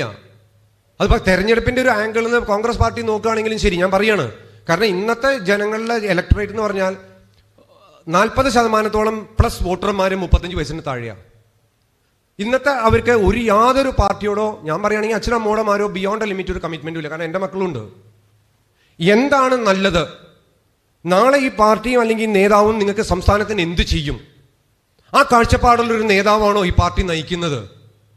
ഞാൻ പറയുന്നത് എല്ലാ പാർട്ടികൾക്കും ബാധക. അതിനുള്ള കഴിവുറ്റ ഇതുണ്ടാവോ? ഈ ഗവൺമെന്റും ഈ നേതാവിന്റെ കീഴിൽ ഈ ഗവൺമെന്റ് വന്നു കഴിഞ്ഞാൽ ഇവിടെ വിദ്യാഭ്യാസം കൂടുതൽ മെച്ചപ്പെടുവോ? ഇവിടെ കൂടുതൽ തൊഴിലവസരങ്ങൾ സൃഷ്ടിക്കപ്പെടുവോ? ഈ എല്ലാവരും നാട് വിട്ട് വീട് കാലിയാക്കി പുറത്തു പോകേണ്ട ഒരു സിറ്റുവേഷൻ വരുമോ? എത്ര നാൾ ഗൾഫ് എക്കോണമീനെ ഡിപ്പെൻഡ് ചെയ്യാൻ പറ്റും? ഓക്കെ, നമ്മൾ world is moving towards a green economy. ഗൾഫൊന്നും 10-15 കൊല്ലം കഴിഞ്ഞാൽ അവർ മാറി തുടങ്ങി. അവർക്കറിയാൻ നിലനിൽപ്പില്ല എന്ന് പറഞ്ഞിട്ട്. കാരണം ദുബായിൽ പോയാൽ തന്നെ നിങ്ങൾ കാണും, ഗ്രീൻ പെട്രോൾ അടിക്കാനായിട്ട് ഇലക്ട്രിക് റീചാർജ് ചെയ്യാൻ ഫ്രീ പെട്രോൾ വിൽക്കുന്ന രാജ്യമാണ്. അവരുടെ വയറ്റിപ്പഴപ്പാ. എങ്കിലും അവർക്കറിയാം ഇത് മാറും എന്നുള്ളത് കൊണ്ട് അതിനെ കൂടി അവർ എൻകറേജ് ചെയ്യുന്നു. ഫ്രീ ചാർജിങ് ആണ്. ടെസ്ല പോലുള്ള വെഹിക്കിൾസിന് സിറ്റീസിൽ പല സ്ഥലത്തും ഇട്ടിട്ടുണ്ട്, ഫ്രീ ചാർജ് ചെയ്യാം. അപ്പൊ അവർക്കറിയാം അത് നിൽക്കില്ല എന്ന്. അതുകൊണ്ടാണ് ഞാൻ നേരത്തെ പറഞ്ഞ പോലെ സൗദി അറേബ്യയുള്ള പോലെ രാജ്യങ്ങളും മറ്റും ദീർഘവീക്ഷണത്തോടു കൂടി ഈ ഓയിലിൽ നിന്നുള്ള ഇൻകം ദീർഘകാലം നിൽക്കില്ലെന്നും ലോകത്തെ സാങ്കേതിക വിദ്യ ദൈനംദിനം മാറിക്കൊണ്ടിരിക്കുകയാണെന്നും മനസ്സിലാക്കി ടൂറിസത്തിലേക്കും മറ്റു മേഖലകളിലേക്കും ഫിനാൻഷ്യൽ ഇൻവെസ്റ്റ്മെന്റ്സിലേക്കും വ്യവസായത്തിലേക്കൊക്കെ ഇൻവെസ്റ്റ് ചെയ്യുന്നത്. അപ്പൊ ഇതൊക്കെ നമ്മൾ കണ്ട് പഠിക്കണം. നമ്മുടെ നേതാക്കന്മാര് ഫോറിൻ ടൂർ പോണതൊക്കെ നല്ലത് തന്നെയാണ്. ഫോറിൻ ടൂർ പോകണം, കാണണം. പക്ഷെ അതിന്ന് എന്തെങ്കിലും കാര്യങ്ങൾ അവരെ ആളുകളായിട്ട് പഠിച്ച് ഗ്രഹിച്ച് മനസ്സിലാക്കണം. അപ്പൊ അതിന്റെ കേസ് ഞാൻ പറഞ്ഞു. തമിഴ്നാട്ടിന്റെ കേസ് ഞാൻ വീണ്ടും പറയാം. ആ പളനിവേൽ മാണിക്യം എന്നുള്ള ആളൊക്കെ നിങ്ങൾ GST കൗൺസിലിന്റെ മീറ്റിങ്ങിന്, സാർ ഞാൻ പറയാണ്, GST കൗൺസിലിന്റെ മീറ്റിങ്ങിനൊക്കെ നിർമ്മലാ സീതാരാമനെയൊക്കെ നിർത്തിപ്പൊരിക്കുന്നത് തെറ്റുകൾ ചൂണ്ടിക്കാട്ടി പളനിവേൽ മാണിക്യമാണ്. കാരണം he has got the subject knowledge. അപ്പൊ അതിൻ്റെയൊക്കെ ഒരു സൗകര്യം നിങ്ങൾക്ക് പലർക്കും നേരിട്ട് രാജ്യത്തിന്റെ ഡെവലപ്മെന്റും പൊളിറ്റിക്കൽ ഇതിനും കോൺട്രിബ്യൂട്ട് ചെയ്യണമെന്നുണ്ടാവും. പക്ഷേ you cannot work on A full time basis. കാരണം എനിക്ക് അതിന്റെ പരിമിതികളെ അറിയാം. ഞാൻ എൻ്റെ ചെറുപ്പകാലത്ത് ഞങ്ങൾക്ക് ജീവിക്കണം, ഒരു മിഡിൽ ക്ലാസ് ഫാമിലിയിൽ നിന്ന് വരുന്നു, അതിൻ്റെ പരിമിതികളുണ്ട്. കാരണം we cannot be A full time politician. നമ്മുടെ സംസ്ഥാനത്തിൻ്റെ പുറത്തായിരിക്കും. എൻ്റെ ചെറുപ്പകാലത്തൊക്കെ ഞാൻ നേരിട്ടുന്ന ഒരു പ്രശ്നമാണ്. കുട്ടികൾ വളരുന്നു, അവരുടെ വിദ്യാഭ്യാസം വേണം. നമ്മൾ കോടികളൊന്നും അച്ഛൻ്റെ അമ്മയുടെ നിന്ന് കിട്ടിയിട്ടില്ല. അപ്പോൾ അങ്ങനെ നിൽക്കുന്ന ആളുകൾക്ക് കണ്ടമാനം നോളജ് ഉള്ള ആളുകളുണ്ട്. ഇപ്പോൾ IT മേഖലയിലാണെങ്കിൽ എന്ത് ഫീൽഡിലാണെങ്കിലും നോളജ് ഉള്ള ആളുകളുണ്ട്. അപ്പോൾ അവർക്ക് ഒരു പാർട്ട് ടൈം ബേസിസിൽ പാർട്ടിയും പ്രൊഫഷണൽസും തമ്മിലുള്ളൊരു ബ്രിഡ്ജ് പണിയാം എന്നുള്ള ഉദ്ദേശത്തോടു കൂടിയിട്ടാണ് ഡോക്ടർ ശശി തരൂരിന്റെ നേതൃത്വത്തിൽ I am telling you cannot get a much more better person than doctor Shashi Tharoor in this country. Is an asset to the party, no doubt about it. How you utilise is a different thing. The party will utilise, no doubt about it. അപ്പോൾ നമ്മൾ അങ്ങനെ talent കണ്ടുപിടിച്ച്, അത് political party മാത്രമല്ല, ഞാൻ ഈ professional കോൺഗ്രസിന്റെ കാര്യം പറയാം. Whether it is any organisation. ഞാൻ പറയാം, പഴയ കാലത്ത് ദേവൊക്കെ ഉണ്ട്, അച്ഛനൊക്കെ ഇവിടെ സൗത്ത് ഇന്ത്യൻ ബാങ്കിൻ്റെ ഒക്കെ ചെയർമാനായിരുന്നു പഴയ കാലഘട്ടങ്ങളിൽ. Even in N organisation, in A corporate world, unless and until you tap the assets, the brilliant people who can contribute towards the organization's goal and development, organization will not grow. ചവിട്ടി ഒതുക്കി സൈഡിലാക്കിയാൽ they will find some other opportunity or some other platform. നമ്മൾ അവരെ utilise ചെയ്യണം. ചെറിയ പ്രസ്ഥാനങ്ങളിലാണെങ്കിലും ശരി, talent ഉണ്ടെങ്കിൽ ഉപയോഗിച്ചാൽ മാത്രമേ ഈ പ്രസ്ഥാനവും രാജ്യവും വളരുള്ളൂ. അങ്ങനെ ഒരു സാഹചര്യം ഇന്ത്യൻ പൊളിറ്റിക്കൽ സീനിൽ ഉണ്ടാക്കണമെന്ന് ശ്രീ രാഹുൽ ഗാന്ധിക്ക് വളരെയധികം താല്പര്യമുള്ള ഒരു വ്യക്തിയാണ്. കാരണം അദ്ദേഹം നേരിട്ട് എന്നോട് പറഞ്ഞിട്ടുണ്ട്, പലതവണ സംസാരിച്ച് ഇതിനെപ്പറ്റി ചർച്ച ചെയ്തപ്പോൾ. കാരണം ഞാനായിരുന്നു സംസ്ഥാനത്ത് ആദ്യത്തെ പ്രൊഫഷണൽ കോൺഗ്രസിൻ്റെ ഒരു ഇത് സെറ്റപ്പ് ചെയ്തത്. ഞാൻ അദ്ദേഹത്തോട് സംസാരിച്ചിട്ടുണ്ട് പലതവണ ഈ കാര്യങ്ങളെക്കുറിച്ചൊക്കെ. ഈ said there should be room for everybody, full time പൊളിറ്റീഷ്യൻസിന് മാത്രമല്ല. ഈ പൊളിറ്റിക് പാർട്ടിയോട് കോൺട്രിബ്യൂട്ട് ചെയ്യുക എന്ന് പറഞ്ഞു കഴിഞ്ഞാൽ 24 hours ഡെഡിക്കേറ്റഡ്. കാരണം 24 hours ഡെഡിക്കേറ്റഡ് ഇല്ലാതെ നടക്കില്ല. ഇപ്പം ഞാൻ ജോസ് വള്ളൂരിനോട് പറയുമായിരുന്നു, ഏതാളുകളും പാർട്ടിയുടെ ചട്ടക്കൂടിൽ നിന്നിട്ടിൻ്റെ ഉള്ളിൽ വേണം പ്രവർത്തിക്കാൻ. ഇപ്പം ഞാനൊരു പ്രൊഫഷണൽ, ഞാൻ പറഞ്ഞില്ല, ഞാൻ എഞ്ചിനീയറാണ്, IM ഗ്രാജുവേറ്റ് ആണ്, ലോ ഗ്രാജുവേറ്റ് ആണ്, സിവിൽ സർവീസിലുണ്ടായിരുന്നു, ഞാൻ കൂട്ടി പറയണല്ല. But still I know Jose വള്ളൂരിനെ പോലെയുള്ള ആളുകളുടെ 24 മണിക്കൂർ ബൈ 365 പ്രവർത്തനമില്ലെങ്കിൽ ഈ സാധനം റിസൾട്ട് കാണില്ല. ഒരു ടെക്നിക്കൽ പോയിന്റ് ഓഫ് വ്യൂ എന്ന് പറഞ്ഞു കഴിഞ്ഞാൽ, ഇപ്പൊ രാഹുൽ ഗാന്ധി രാജ്യം മുഴുവൻ ഒരു സൂര്യനെ പോലെ ഇന്ന് ഉദിച്ചു നിൽക്കുകയാണ്. ഒരു എഞ്ചിനീയറിംഗ് ഗ്രാജുവേറ്റിന് ഇത് പറഞ്ഞാൽ നമ്മളത് ടാപ്പ് ചെയ്യണമെങ്കിൽ സൂര്യൻ ഉദിച്ചുകൊണ്ട് മാത്രം സോളാർ എനർജി കിട്ടില്ല. താഴേക്കടയിൽ DCC എന്ന് പറയുന്ന സോളാർ പാനൽ വിരിച്ചു വെക്കണം. അതിൻ്റെ ചോട്ടിൽ ഇലക്ട്രിക്കൽ സർക്യൂട്ട്സ് ഉണ്ടായിരിക്കണം. അതിൻ്റെ ചോട്ടിൽ ഇൻവെർട്ടർ ഉണ്ടായിരിക്കണം, ബാറ്ററി ഉണ്ടാവണം. ഇതിൻ്റെ സൗകര്യങ്ങളൊക്കെ ഉപയോഗിച്ച് DCC മണ്ഡൽ കമ്മിറ്റി എല്ലാ ലെവലിലും ഉപയോഗിച്ചാൽ മാത്രമേ ഈ സൂര്യൻ അസ്തമിക്കുമ്പോൾ രാത്രി ലൈറ്റ് കത്തൂ, അല്ലെങ്കിൽ ഇരുട്ടാവും. അപ്പം രണ്ട് സൈഡും അത്യാവശ്യമാണ്. പ്രൊഫഷണൽസിൻ്റെതായ റോള് വേണം. 100% പാർട്ടിയിൽ വർക്ക് ചെയ്യുന്നവർക്ക് അതിൻ്റെതായ ഒരു റോളും കൊടുക്കണം. അതിന് രണ്ടിനുമുള്ളൊരു സാഹചര്യം. കാരണം ഇനീഷ്യൽ സ്റ്റേജസ് ആണ്. When changes come there will be some resistance. That happens. You try to change an organisation, there will be resistance initially. Organisational politics ഉണ്ടാവും. എൻ്റെ ഭാര്യയൊക്കെ ചിലപ്പോൾ പറയാറുണ്ട്, she's a professor in a college, organisational പ്രശ്നം ഉണ്ടെന്ന്. ഞാൻ പറഞ്ഞു, see then it's normal. If there is an organisational politics, it's normal. Every organisation 2 പേര് പണിയെടുക്കുന്നത് മുതൽ 2 ലക്ഷം പേര് പണിയെടുക്കുന്ന ഓർഗനൈസേഷനിൽ ഓർഗനൈസേഷണൽ പൊളിറ്റിക്സ് ഉണ്ടാവും. പുതിയൊരു സിസ്റ്റം ചേഞ്ച് വരുമ്പോൾ അതിനകത്ത് റെസിസ്റ്റൻസ് ഉണ്ടാവും. പക്ഷേ it's only A matter of time. ഇപ്പം ശ്രീ ജോസ് വള്ളൂര് ഇവിടെ ഇരിക്കുന്നത് തന്നെ തൃശ്ശൂർ ജില്ലയെ പ്രതിനിധീകരിച്ചാണ്. DCC പാർട്ടി 100% റെസ്പെക്ട് ചെയ്യണം. കാരണം പാർട്ടിയുടെ കൂടി സഹകരണം ഉണ്ടെങ്കിൽ മാത്രമേ പ്രൊഫഷണൽസിനും നന്നായിട്ട് അങ്ങോട്ട് കോൺട്രിബ്യൂട്ട് ചെയ്യാൻ പറ്റുള്ളൂ. അപ്പം 2 ഹാഫായിട്ടാണ് ഇതിനെ കൺസിഡർ ചെയ്യണേ. അതിനൊരു സാഹചര്യം ഒരുക്കാൻ വേണ്ടിയിട്ടാണ് ഇപ്പം നേരത്തെ ഇദ്ദേഹം പറഞ്ഞ പോലെ എന്തിന് ഓൾ ഇന്ത്യ പ്രൊഫഷണൽ കോൺഗ്രസ് കൊണ്ടുവന്നു. കുഞ്ഞ നിങ്ങൾക്കൊക്കെ എക്കണോമിസ്റ്റ് ആവട്ടെ, ഡോക്ടർ ആവട്ടെ, ലോയർ ആവട്ടെ, ടൂറിസം മേഖലയിലെ വ്യക്തിയാവട്ടെ, അക്കൗണ്ടിങ് മേഖലയിലെ വ്യക്തിയാവട്ടെ, ഇവരൊക്കെ കോൺട്രിബ്യൂട്ട് ചെയ്യണം. എന്നാൽ മാത്രമേ ഇത് വരുള്ളൂ. അപ്പം കഴിഞ്ഞ തെരഞ്ഞെടുപ്പിൻ്റെ സമയത്ത് ഒരു വ്യക്തി അന്ന് പറഞ്ഞതാണ്, ഞാൻ doctor Shashi Tharoor was the chairman of that manifesto committee, അന്ന് പറഞ്ഞതാ. അവർ പറഞ്ഞു, അച്ഛനും അമ്മയും അച്ഛൻ മരിച്ചു, ദുബായിൽ നിന്ന് വന്നു, ഒരു മരണ സർട്ടിഫിക്കറ്റ് കിട്ടാൻ 7-8 ദിവസം പിന്നാലെ നടക്കുക. നിങ്ങൾക്കൊരു തത്കാൽ സ്കീം തുടങ്ങിക്കൂടെ, ഇന്നോവേറ്റീവ് സ്കീം. ഈ 3 രൂപയുടെയും 4 രൂപയുടെയും റവന്യൂ സ്റ്റാമ്പോ അല്ലെങ്കിൽ കോടതി സ്റ്റാമ്പ് ഒട്ടിച്ച് കൊടുത്തിട്ട് ഇതിന് അപ്ലൈ ചെയ്യുന്നതിന് പകരം ചാർജും 500 റുപ്പീസ്. അയാൾക്ക് ദുബായിലും 4 ദിവസത്തെ ലീവിന് വന്നിരിക്കുക. പോണതിന് മുമ്പ് മറ്റേ സർട്ടിഫിക്കറ്റ്സ് കിട്ടാൻ മരണ സർട്ടിഫിക്കറ്റ് കിട്ടണം. ഞാൻ ഒരു ഉദാഹരണം പറഞ്ഞെന്ന് മാത്രമേ ഉള്ളൂ. നിങ്ങൾ ഈ 5 രൂപ ചാർജ് ചെയ്യുന്നതിന് വരെ 150 റുപ്യ ചാർജ് ചെയ്തോളൂ. ശരിയല്ലേ? എന്നിട്ട് make the government liable to give the certificate ഇന്ന ഡോക്യുമെന്റ്സ് കൊടുത്തിട്ടുണ്ടെങ്കിൽ within 4 days or 3 days it will be given. Passport ഓഫീസിൽ കിട്ടുന്നില്ലേ? See how Tatas are managing. നമ്മൾ ടാറ്റാസിന് കൊടുത്തു, ഇത്രയും എഫിഷ്യൻ്റ് ആയിട്ട് നമ്മുടെ ഗവൺമെന്റിന്റെ ഒരു സർവീസ് തന്നെയല്ലേ കിട്ടുന്നത്. നിങ്ങൾക്ക് അത്യാവശ്യം പോകണം, നാളെ നിങ്ങൾക്ക് US പോകണം, പാസ്പോർട്ട് ഇല്ല. അപ്പൊ നിങ്ങൾ തത്കാൽ സ്കീമിൽ അപ്ലൈ ചെയ്തു. എന്തുകൊണ്ട് ഇത് RTOന്റെ ഓഫീസിൽ നടത്തിക്കൂടാ? നിങ്ങൾ ആ ടെസ്റ്റ് കഴിഞ്ഞു, അല്ലെങ്കിൽ എന്ത് ലൈസൻസ് റിന്യൂവൽ വേണം, ലീവിന് വന്നാണ്, ഇന്ത്യൻ ലൈസൻസ് കഴിഞ്ഞു, അത് പോണതിന് മുമ്പ് ഒന്ന് പുതുക്കി എടുത്തിട്ട് വേണം പോവാൻ. നിങ്ങൾക്ക് 5 ദിവസം ലീവേ ഉള്ളൂ. നിങ്ങൾ തത്കാലിൽ അപ്ലൈ ചെയ്യൂ. ഇന്ന് അപ്ലൈ ചെയ്താൽ നാളെ വൈകുന്നേരം 24 hours കിട്ടുന്നു. നോർമൽ ഫീ 500 ആണെങ്കിൽ ഇതിന്റെ ഫീസ് 1500. What is wrong? അപ്പൊ ഗവൺമെന്റിന് കൂടുതൽ റവന്യൂ കിട്ടും. നല്ലൊരു ശതമാനം ആളുകൾക്ക് അത് പ്രശ്നമല്ല. കാരണം അവൻ ഇവിടെ 2 ദിവസം നിന്ന് കഴിഞ്ഞാൽ അവന്റെ ബിസിനസ് നഷ്ടം ചിലപ്പോൾ 1.5 ലക്ഷം ആയിരിക്കും. അപ്പൊ ഗവൺമെന്റിന് ഒരു റവന്യൂ കൂടും.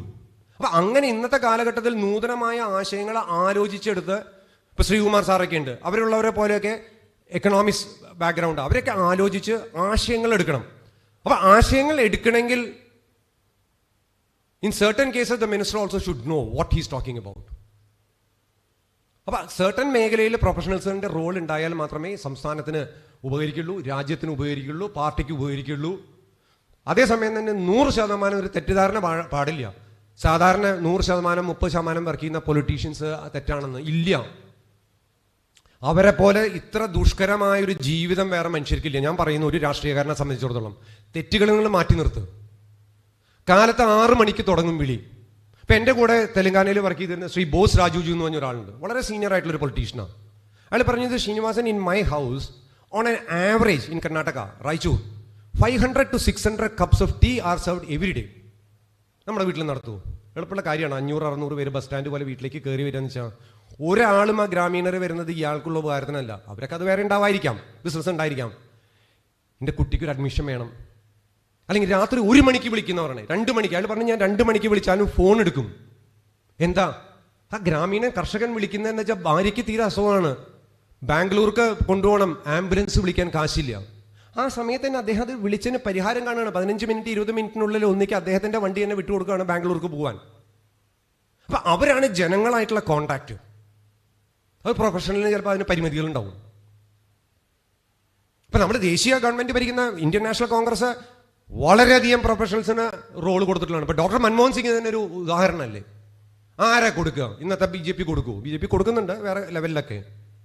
ഇപ്പൊ 1991 സ്വർണം പോലും ഇവിടുന്ന് കയറ്റി അയക്കാനുള്ള ഒരു സാമ്പത്തിക ഇതുണ്ടായിരുന്നപ്പോ ഡോക്ടർ മൻമോഹൻ സിംഗിനെ പോലെയുള്ള ഒരു സാമ്പത്തിക വിദഗ്ധനെ കൊണ്ടുവന്നത് കൊണ്ടാണ്.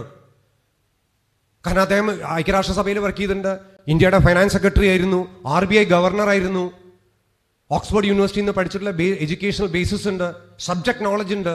അപ്പൊ അദ്ദേഹത്തിന് അറിയാം ഇത് എന്തുകൊണ്ടാണ് ഇന്ത്യ എന്നുള്ളത് ഇത്രയും പൊട്ടൻഷ്യൽ ഉള്ള ഒരു രാജ്യമാണ്. ഇത് നശിച്ച് നാറാണത്തായത് രാജ്യം കൊള്ളിലാണ്ടോ ആളുകൾ കൊള്ളിലാണ്ടോ അല്ല, കൈകാര്യം ചെയ്ത രീതി, management, economic management was not professional. അതുകൊണ്ടാണ് ഈ 91 ഈ രാജ്യം ഈ സാമ്പത്തിക പ്രശ്നം നേരിട്ടത്. ഒരു കാരണവശാലും ഇന്ത്യൻ വ്യവസായികളെയോ ഇന്ത്യയിലെ സാധാരണ പ്രവർത്തകരെയോ ഇന്ത്യയിലെ ജനങ്ങളെയോ അതിന് പഴിയാറാൻ പറ്റില്ല. ആ കാലഘട്ടത്തിന് മുമ്പുള്ള 3-4 വർഷം മാനേജ് ചെയ്തിരുന്ന മിസ്മാനേജ് കൊണ്ടാണ് ആ എക്കോണമി ഇങ്ങനെ എത്താനുള്ള കാര്യം. അപ്പൊ അതിനു മുമ്പ് ഇദ്ദേഹത്തിന്റെ കാര്യം എടുക്കുക, ഡോക്ടർ ചിദംബരത്തിന്റെ കാര്യം എടുക്കുക.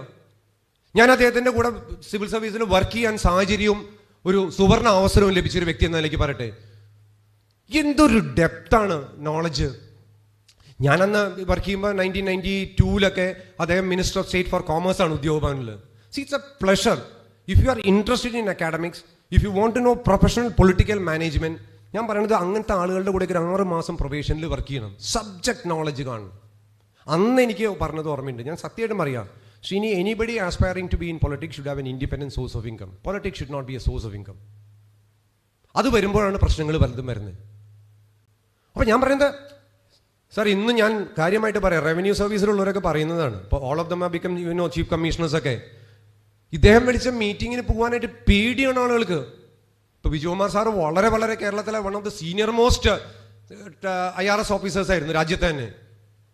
സാർ അറ്റൻഡ് ചെയ്തിട്ടുണ്ടാവും. കാരണം പേടിയെന്ന് വെച്ചാൽ എന്തെങ്കിലും ഒരു പേപ്പർ പ്രസന്റ് ചെയ്ത് കഴിഞ്ഞാണ്ടല്ലോ ഒരൊറ്റ ലുക്കിന്, because of subject knowledge, depth of knowledge, ഒരൊറ്റ ലുക്കിന് അതിന്റെ തെറ്റ് കണ്ടുപിടിക്കും. ടക്ക് ടക്ക് ടക്ക് നടിച്ചാൽ ബലൂണ പൊട്ടി. അപ്പൊ അത്രയും പ്രിപ്പയർ ചെയ്തിട്ടേ പോവുള്ളൂ. നേരെ മറിച്ച മിനിസ്റ്റർ കഴിവില്ലാത്ത ഒരാളാണെങ്കിൽ IAS ഉദ്യോഗസ്ഥർ പറഞ്ഞു കൊടുത്ത് ഒപ്പിട്ട് കൊടുക്കേണ്ടി വരും. അത് പാടില്ല. ഞാൻ പറഞ്ഞത് ഏറ്റവും വലിയ പ്രഗത്ഭനാണെന്ന് പറഞ്ഞില്ല, subject knowledge, basic knowledge of the subject or the ministry which is handling, അത് ഉണ്ടായിരിക്കണം എന്നാണ് രാജ്യത്തിനും പാർട്ടിക്കും വേണ്ടി നല്ലതാണെന്ന് പറയുന്നത്. അപ്പൊ അങ്ങനെ ഒരു സാഹചര്യം കാലക്രമേണ പാർട്ടിക്ക് ഉണ്ടാക്കണം. ഒരു 10-15% പ്രൊഫഷണൽസിന് റോള്, പക്ഷേ വലിയ റോള്, മെജോറിറ്റി റോള്. കാരണം തെരഞ്ഞെടുപ്പ് മറ്റും കാര്യങ്ങൾ കൈകാര്യം ചെയ്യാൻ BJP പാർട്ടി വേണം. അപ്പൊ രണ്ടും കൂടി ഒരു ഒത്തൊരുമിച്ച് പോയാൽ മാത്രമേ ഈ രാജ്യം നന്നാവൂ എന്ന് ശ്രീ രാഹുൽ ഗാന്ധിക്കും ശ്രീമതി സോണിയാഗാന്ധിക്കും 100% ഉറപ്പായതുകൊണ്ടും കാലാകാലങ്ങളിൽ ശ്രീ ജയറാം രമേശിനെ പോലെയും ഡോക്ടർ മൻമോഹൻ സിംഗിനെ പോലെയുള്ള വ്യക്തികളെ കോൺഗ്രസിൽ പ്രവർത്തിക്കാൻ സാഹചര്യം ഒരുക്കിയ ഒരു ദേശീയ സംഘടന ആയതുകൊണ്ടും പിന്നെ രാജ്യം നേരിടുന്ന ഇന്നത്തെ വെല്ലുവിളികളെ, സാമ്പത്തികമായിട്ടാലും ശരി ഇന്ത്യൻ ഭരണഘടന നേരിടുന്ന വെല്ലുവിളിയാണെങ്കിലും അതിനെ പ്രതിരോധിക്കാൻ, കാരണം വളരെ പ്രൊഫഷണൽ ആയിട്ടാണ് നമ്മുടെ പൊളിറ്റിക്കൽ ഒപ്പോണന്റ് വർക്ക് ചെയ്യുന്നതെന്ന് പറയണം. നമ്മൾ ഇംഗ്ലീഷിൽ പറയില്ലേ, first no your limitations, then know your enemy, then try to overcome that. You should know what your enemy is doing. അപ്പൊ അവരുടെയൊക്കെ ഞാൻ പറയാം, നമ്മളിപ്പോ എന്തെങ്കിലും നമ്മുടെ നേതാവ് പറഞ്ഞു കഴിഞ്ഞാൽ 10 മിനിറ്റിനുള്ളിൽ ട്രോളായി. ട്രോള് ചെയ്യുന്നത് പൊളിറ്റീഷ്യൻ അല്ല, ദേ ഹാവ് എ ഹ്യൂജ് അവരുടെയൊക്കെ ഓഫീസിൽ പോയി കഴിഞ്ഞാൽ ഇൻഫോസിസിന്റെ ബാംഗ്ലൂർ ഓഫീസിൽ പോയി വരിയിരിക്കും. 100 കണക്കിന് ആളുകളാണ് കമ്പ്യൂട്ടേഴ്സും ഇതുമായിട്ട് വർക്ക് ചെയ്യുന്നത്.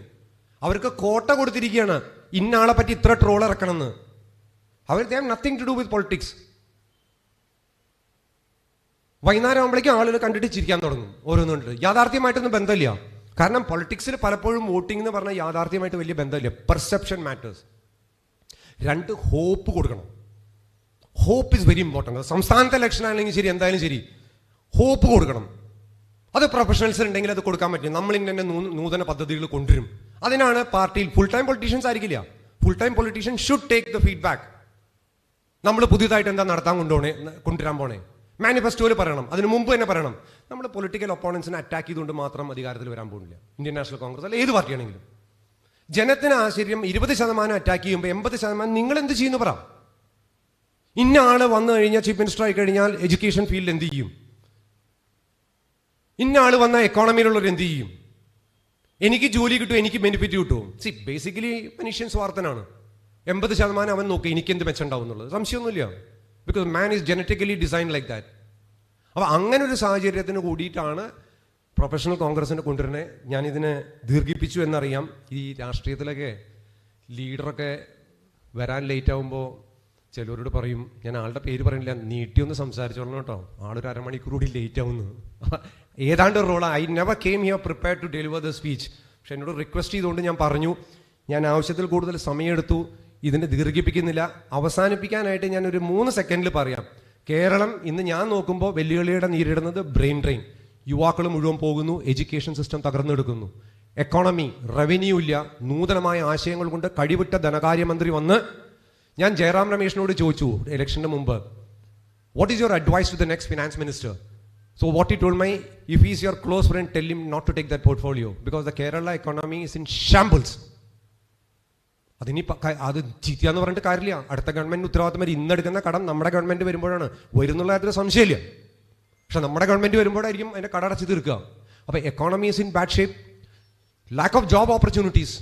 എല്ലാവരും ഗൾഫ് അല്ലെങ്കിൽ യൂറോപ്പ് എന്ന് പറഞ്ഞിട്ട് പോകാം. യൂറോപ്പ്, കാനഡ, ഇതൊക്കെ ഒരു കാലത്ത് നിൽക്കും. അയൽവക്കത്തെ വീട്ടിലെ ഊണ് ആലോചിച്ചുകൊണ്ട് എന്നും നമ്മുടെ വീട് മുന്നോട്ട് കൊണ്ടുപോകാൻ പറ്റില്ല. നമുക്ക് നമ്മുടേതായ ഇത് വേണം. അപ്പോൾ ഈ ഒരു സാഹചര്യമാണ് ഇന്ന് രാജ്യത്ത് നിലനിൽക്കുന്നത്, നമ്മുടെ സംസ്ഥാനത്ത് നിലനിൽക്കുന്നത്. അതിനുവേണ്ടി ഒരു കഴിവുറ്റ ഭരണം ഇന്ത്യൻ നാഷണൽ കോൺഗ്രസിന്റെ കീഴിൽ അടുത്ത തെരഞ്ഞെടുപ്പിൽ വരും. അതിന് പ്രൊഫഷണൽസും പരമ്പരാഗതമായി ഫുൾ ടൈം രാഷ്ട്രീയം ചെയ്യുന്ന പ്രവർത്തകരും ഒത്തൊരുമിച്ച് 100% ഒത്തൊരുമിച്ച് പ്രവർത്തിച്ചാൽ ജനങ്ങളുടെ പിന്തുണ ലഭിക്കും. അതിനു വേണ്ടുള്ള സാഹചര്യങ്ങൾ പ്രൊഫഷണൽ കോൺഗ്രസും മാതൃസംഘടനയും അതിനുണ്ടാക്കും. അത് തീർച്ചയായിട്ടുള്ളൊരു കാര്യമാണ്. ദേശീയ തലത്തിൽ അതിന് ഫുൾ സപ്പോർട്ടുണ്ട്. ശക്തനായ കഴിവുറ്റ പ്രൊഫഷണൽ മേഖലയിൽ ഡോക്ടർ തരൂരിനെ പോലുള്ള ഒരു വ്യക്തി നയിക്കുന്ന പ്രസ്ഥാനമായതുകൊണ്ട് അതിന് ഫലം കാണും എന്ന് മാത്രം പറഞ്ഞുകൊണ്ട് ഞാൻ എൻ്റെ വാക്കുകൾ അവസാനിപ്പിക്കുന്നു. നന്ദി, നമസ്കാരം, ജയ് Hind. Thank you, Srinivasan sir, for that wonderful and insightful session on the current state of Kerala.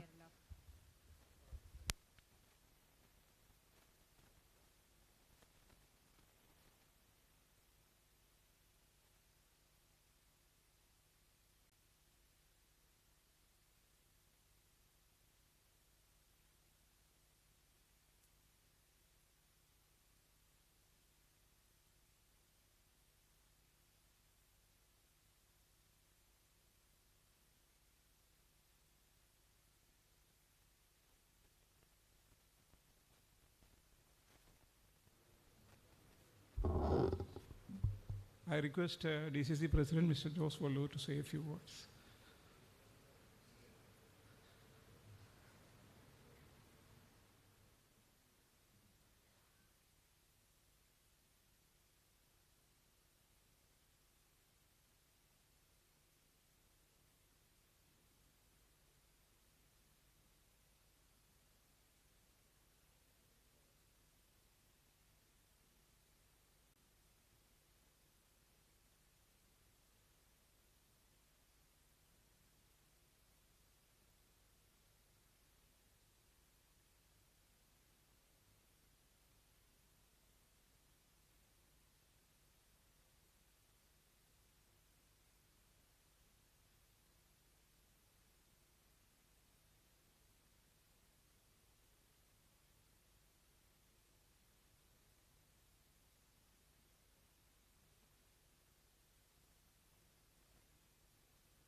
We'd like to acknowledge the presence of our chief guest. Ladies and gentlemen, as we are about to begin, please be seated.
Good morning, everyone.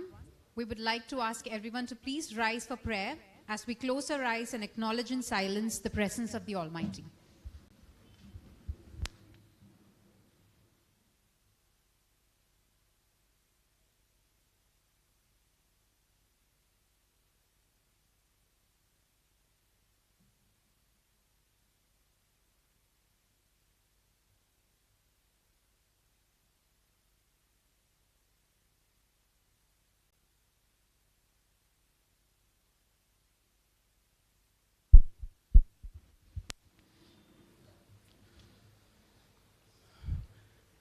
ബഹുമാന്യരെ, വളരെ വലിയൊരു ക്ഷമാപണത്തോടു കൂടി തന്നെ നമുക്ക് തുടങ്ങാം.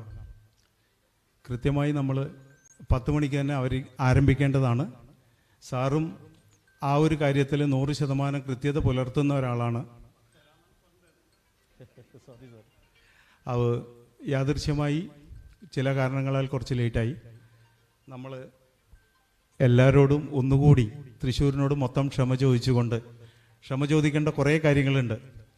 ഒന്നാമത്തെ കാര്യങ്ങൾ, നമ്മൾ ഈ ഒരു ഈവൻ്റ് പുറത്തേക്ക് പറഞ്ഞപ്പോൾ തൃശ്ശൂരിൽ നിന്ന് മൊത്തത്തിലുള്ള പൗരാവലി പറഞ്ഞത് എന്തുകൊണ്ടാണ് നിങ്ങൾ വർക്കിംഗ് ഡേ സാറിൻ്റെ ഒരു പ്രോഗ്രാം വെച്ചത് എന്നാണ് ആദ്യത്തെ ക്വസ്റ്റ്യൻ. പക്ഷേ അദ്ദേഹം 2 ദിവസം തൃശ്ശൂരുണ്ടായിരുന്നു. നമ്മൾക്ക് അദ്ദേഹം ഇങ്ങനെയൊരു സമയം അനുവദിച്ചു. ആ സമയം നമ്മൾ യൂട്ടിലൈസ് ചെയ്തു. വർക്കിംഗ് ആണ്, ഞാനും ജോലി ചെയ്യുന്നവരാണ്, നിങ്ങളും ജോലി ചെയ്യുന്നവരാണ്, സാറും അതെ. ആ ഒരു റീസൺ കൊണ്ടാണ് നമ്മളൊരു വർക്കിംഗ് ഡേ തന്നെ ഈ ഒരു പ്രോഗ്രാം നമ്മൾ ഫിക്സ് ചെയ്തത്. നമ്മൾ അറിയിക്കാൻ പറ്റുന്നവരോട് മാക്സിമം ആളുകളെ നമ്മൾ അറിയിച്ചിട്ടുണ്ട്. എല്ലാവിധത്തിലും വന്ന എല്ലാവർക്കും സുസ്വാഗതം. അപ്പോൾ പ്രോഗ്രാം വൈകിയത് കൊണ്ട് ഞാൻ എൻ്റെ കടമയിലേക്ക് കിടക്കുന്നു. തരൂർ സാറിൻ്റെ ഈ ഒരു സമയവും കാര്യങ്ങളും നമുക്ക് കിട്ടിയത് കൊണ്ട് നമ്മൾ പ്രൊഫഷണൽസാണ്. ഓൾ ഇന്ത്യ പ്രൊഫഷണൽ കോൺഗ്രസിൻ്റെ ദേശീയ ചെയർമാനാണ് അദ്ദേഹം. അപ്പോൾ അതിൽ തന്നെ അദ്ദേഹം പഠിപ്പിക്കുന്നതും നമ്മുടെ സംഘടന പഠിപ്പിക്കുന്നതും ജീവിക്കാൻ വേണ്ടി രാഷ്ട്രീയം, കൂട്ടത്തിൽ രാഷ്ട്രീയ പ്രവർത്തനവും. തൊഴിൽ എന്ന് പറഞ്ഞു കഴിഞ്ഞാൽ നമ്മൾ ജീവിക്കാൻ വേണ്ടി നമ്മൾ ജോലി ചെയ്യുക, അതിലൂടെ നമ്മൾ ജീവിക്കുക. ഇത് തന്നെയാണ് നമ്മുടെ പുതിയ രാഷ്ട്രീയം. ഇന്ത്യയുടെ പുതിയ രാഷ്ട്രീയം ഇത് തന്നെയാണ്. നമ്മൾ ഓരോരാളും നമ്മുടെ ജീവനത്തിനുള്ള ഉപാധികൾ നമ്മൾ കണ്ടെത്തുക, അതിൽ നമ്മൾ പെർഫെക്റ്റായിട്ട് ചെയ്യുക, അതിൽ നമ്മൾ സ്റ്റെപ്പ് കയറുക. അതിൻ്റെ കൂട്ടത്തിൽ തന്നെ നമ്മൾ രാഷ്ട്ര അഭിവൃദ്ധിക്ക് വേണ്ടിയിട്ട് തന്നാൽ കഴിയുന്നതെല്ലാവരും പുതിയ മോഡേൺ പൊളിറ്റിക്സിൽ, പുതിയ രാഷ്ട്രീയത്തിൽ പല മിക്സിങ്ങും വരുന്നുണ്ട്. നമ്മുടെ സാറ് തന്നെ നമ്മൾ പലപ്പോഴും അദ്ദേഹം അത് ഹൈലൈറ്റ് ചെയ്യുന്നുണ്ട്. ജാതി മതം ഒക്കെ അതിൽ കൊണ്ടുവരുന്നു. നമ്മൾക്കാർക്കും ഇടത്തും വലത്തും ഇരിക്കുന്നവർക്കൊന്നും ജാതിയും മതമൊന്നുമില്ല. പക്ഷേ നമ്മൾ അറിയുന്നില്ല നമ്മളെ ജാതീയമായിട്ട് ഫീൽ ചെയ്യുന്നത്. ഈ ഒരു കാര്യങ്ങൾ ഈ ഒരു സമയത്ത് നമ്മൾ ഏറ്റവും കൂടുതൽ ഓർമ്മിക്കേണ്ട ഒരു കാര്യമാണ്. അതിൻ്റെ ഏറ്റവും വലിയ ജാതീയതയ്ക്കെതിരെയും കൃത്യമായിട്ട് മെസ്സേജ് കൊടുക്കുന്ന ആൾ തന്നെയാണ് നമ്മുടെ ലീഡർ തരൂർ സാർ. അതുകൂടാതെ തന്നെ നമ്മുടെ കോമൺ മാൻ്റെ ഒരു അഭിപ്രായമുണ്ട്. അതായത് തരൂർ സാറ് സമൂഹത്തിൽ ഒരു ബുദ്ധിജീവികളുടെ മുകളിലുള്ള ആളുകളോട് മാത്രമാണ് സംവദിക്കുന്നത്, അവരോട് മാത്രമാണ് സംസാരിക്കുന്നത്. കേരളത്തിലെ സാധാരണ ജനങ്ങളോട് അദ്ദേഹം സംസാരിക്കുന്നില്ല എന്നുള്ളൊരു മൊത്തത്തിലൊരു ചർച്ച കൂടി കേരളത്തിൽ ഉയർന്നു വരുന്നുണ്ട്. അതിനും സാറ് മറുപടി പറയും. സാറ് വളരെ കൃത്യമായിട്ട് കേരളത്തിൽ എല്ലാവരെയും അഡ്രസ്സ് ചെയ്യുന്നുണ്ട്. അതുകൊണ്ട് തന്നെ സാറിൻ്റെ മാക്സിമം സ്പീച്ചസും ഇപ്പം മലയാളത്തിൽ തന്നെ ആക്കിയിട്ടുണ്ട്. സാറ് വളരെ ക്ലിയറായിട്ട് കമ്മ്യൂണിക്കേഷൻ കൃത്യമായിട്ട് കൊടുക്കുന്നുണ്ട്. അപ്പോൾ ഇനിയുള്ള കാര്യങ്ങൾ കേരളത്തിൻ്റെ ഗ്രൗണ്ട് ലെവലിൽ വന്നിട്ട് നമ്മുടെ ഒരു ഗ്ലോബൽ ലെവലിലേക്ക് കേരളത്തിലെ മാറ്റാൻ വേണ്ടിയിട്ട് പ്രൊഫഷണൽസിൻ്റെ ചിന്തകൾ, അതുപോലെ തന്നെ തൃശ്ശൂരിനെ കേന്ദ്രീകരിച്ച് നൂറുകണക്കിന് പ്രൊഫഷണൽസ് ഉണ്ട്. നമ്മുടെ ഒത്തിരി ആളുകളെ ഞാൻ കാണുന്നുണ്ട്. അതിൽ തന്നെ പ്രൊഫഷണൽസായിട്ട് വർക്ക് ചെയ്യുന്ന ഒത്തിരി ആളുകളുണ്ട്. അതുകൊണ്ട് നമ്മുടെ DCCക്ക് പ്രൊഫഷണലായിട്ടുള്ള എന്ത് തിങ്ക് ടാങ്ക് ഇങ്ങോട്ട് തരിക, അങ്ങോട്ട് തരിക, ഏതിനെക്കുറിച്ചും വളരെ കൃത്യമായിട്ട് പ്രൊജക്റ്റും കാര്യങ്ങളും തരാൻ വേണ്ടിയിട്ട് ഞങ്ങൾ തൃശ്ശൂർ ജില്ലയിലെ കേരളത്തിലെ പ്രൊഫഷണൽസ് റെഡിയാണെന്ന് DCC പ്രസിഡന്റിന് ഞാൻ വാക്ക് തരുന്നു.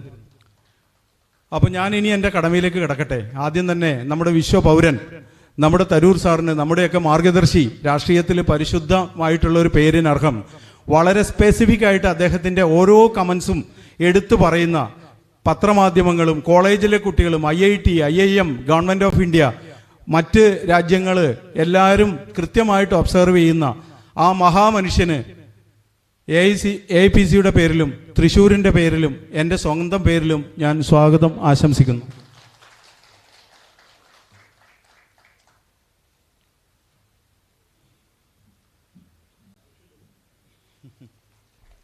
Thank you sir. അടുത്തതായി നമ്മുടെ സമാരാധ്യനായ DCC പ്രസിഡന്റ്, അദ്ദേഹം വളരെ നേരത്തെ തന്നെ ഇവിടെ എത്തിച്ചേർന്നിരുന്നു. നമ്മുടെ എല്ലാ കാര്യത്തിലും അദ്ദേഹം അഡ്വൈസ് ചെയ്തിട്ടുണ്ട്. അതുകൂടാതെ തന്നെ എല്ലാ കാര്യത്തിലും നമ്മളുമായിട്ട് വളരെ പോസിറ്റീവായിട്ട് റിലേഷൻഷിപ്പ് വെക്കുന്ന ഒരു മനുഷ്യനാണ്. അദ്ദേഹത്തിനും ജോസ് വള്ളൂർ സാറിനും AIPCയുടെ പേരിലും നിങ്ങളുടെയും എൻ്റെയും എല്ലാവരുടെയും പേരിലും ഞാൻ സ്വാഗതം ആശംസിക്കുന്നു. അടുത്തത് ശ്രീനിവാസൻ സാറാണ്. ഞാൻ അദ്ദേഹത്തിന് ഇതിനു മുമ്പ് തന്നെ എല്ലാവർക്കും ഞാൻ ഒന്ന് പരിചയപ്പെടുത്തിയാണ്. IIMൻ്റെ പ്രൊഡക്റ്റാണ്, പ്രൊഫഷണലാണ്. വളരെ കൃത്യമായിട്ട് രാഷ്ട്രീയവും പ്രൊഫഷണലിസവും എങ്ങനെ കൊണ്ടുപോകണം എന്നുള്ളതിന് എൻ്റെയൊക്കെ ചേട്ടനാണ്, ലീഡറാണ്, ഗുരുവാണ്. അദ്ദേഹത്തിന് ഞാൻ പരിചയപ്പെടുത്തി തരേണ്ട. മുൻ മുഖ്യമന്ത്രി നമ്മുടെ K. കരുണാകരൻ സാറിൻ്റെ PA ആയിരുന്നു. എന്നെക്കാളും കൂടുതൽ തൃശ്ശൂരുമായിട്ട് വളരെ ആത്മബന്ധമുള്ള തൃശ്ശൂരിൻ്റെ സ്വന്തം ശ്രീനിവാസൻ സാറിന് ഞാൻ എല്ലാ ആശംസകളും നേർന്നുകൊള്ളുന്നു. അദ്ദേഹത്തിന് ഞാൻ സ്വാഗതം ചെയ്യുന്നു. അടുത്തതായിട്ട് എനിക്ക് പറയാനുള്ളത്, തൃശ്ശൂർ ജില്ലയിലെ ഏറ്റവും അറിയപ്പെടുന്ന ബിസിനസ്മാൻ, ഹൈലി എഡ്യൂക്കേറ്റഡ് ബിസിനസ്മാൻ, കൃത്യമായിട്ട് ഐഡിയ ഉള്ള ആൾ, സ്വന്തമായിട്ട് ഒരു തട്ടകം കണ്ടുപിടിച്ചിട്ട് അത്യുന്നതങ്ങളിലേക്ക് എത്തിച്ച ആ വലിയ മനുഷ്യന് നമ്മുടെ ഈ ഒരു പ്രോഗ്രാമിൻ്റെ പ്രൊമോട്ടർ കൂടിയാണ്. അദ്ദേഹമാണ് ഇത് ശരിക്കും സ്പോൺസർഷിപ്പും കാര്യങ്ങളും എന്താവശ്യത്തിന് നമ്മൾ പ്രൊഫഷണൽ കോൺഗ്രസിൻ്റെ ചോദിച്ചാലും നമുക്ക് ഈസി ആയിട്ട് അദ്ദേഹം കാര്യങ്ങൾ ചെയ്തു തരാറുണ്ട്. വളരെ നേരത്തെ തന്നെ തരൂർ സാറിൻ്റെ ഒരു സൗഹൃദത്തിൽ ആ ഒരു സ്നേഹ ഊഷ്മള ബന്ധത്തിൽ ഇവിടെ എത്തിച്ചേർന്നിട്ടുണ്ട് നമ്മുടെ നന്ദകുമാർ സാറ്. നന്ദകുമാർ സാറിന് എല്ലാ സ്വാഗതം ചെയ്തുകൊള്ളുന്നു.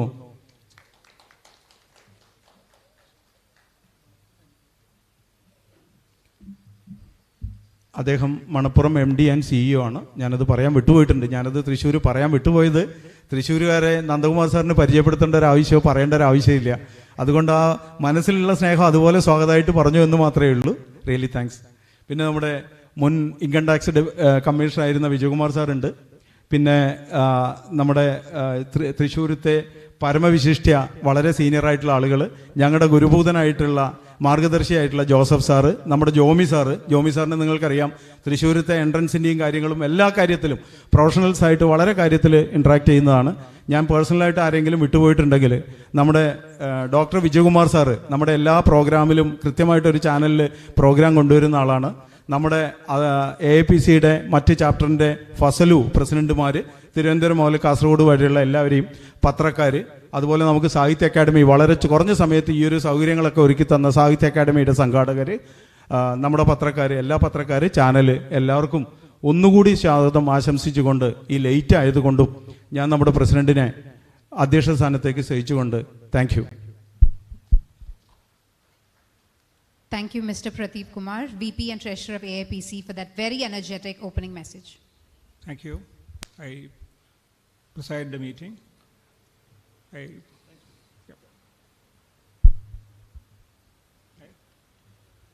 I would like to now invite Mr. VP Joseph, Executive Committee Member, AIPC and Professional Director at Thrissur Urban Cooperative Bank, to give an introduction to our chief guest.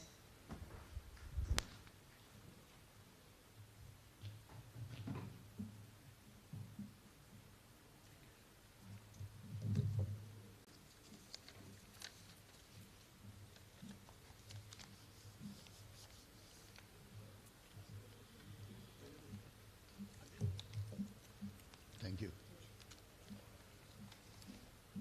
Good morning, everybody. Ladies and gentlemen, distinguished guests, it is my honor and privilege to welcome you to this All India Professional Congress meet. Today, we have gathered here to discuss the important topic of Kerala at crossroads, the way forward. And we have got the most appropriate person to deal with this subject, no other than Dr. SHASHI Tharoor. It is my pleasure to introduce to you a man who needs no introduction, a man who is serving our nation with distinction and honor, a man who has made an indelible mark on the political landscape at our beloved country, Dr. SHASHI Tharoor.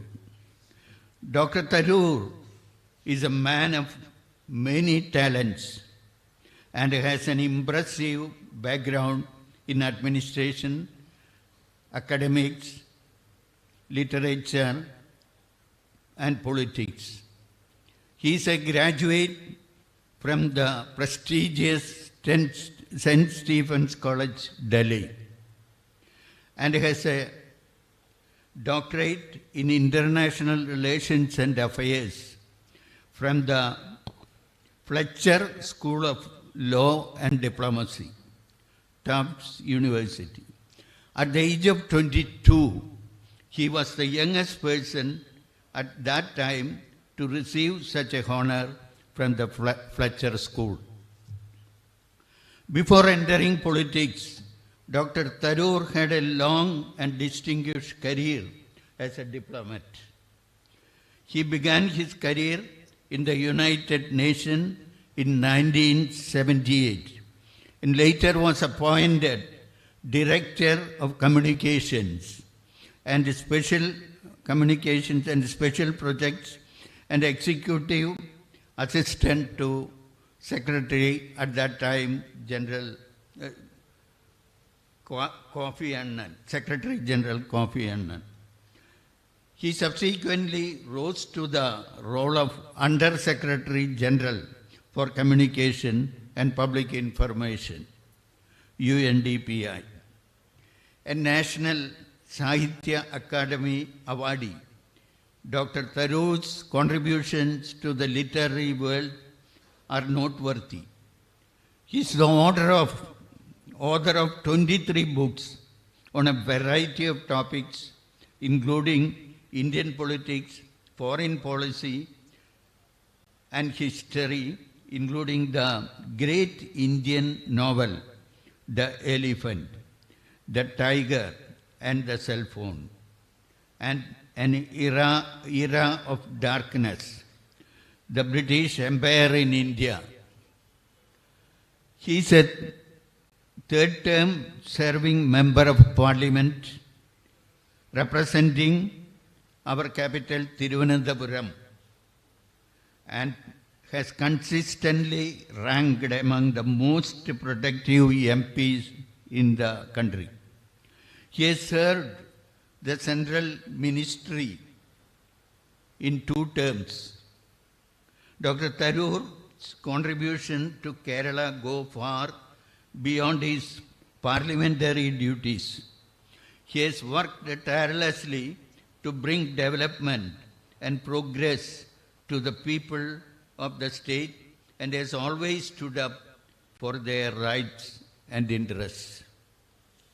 As a member of the Congress party, Dr. Tharoor has always believed in the ideals of inclusiveness, social justice, and equitable development.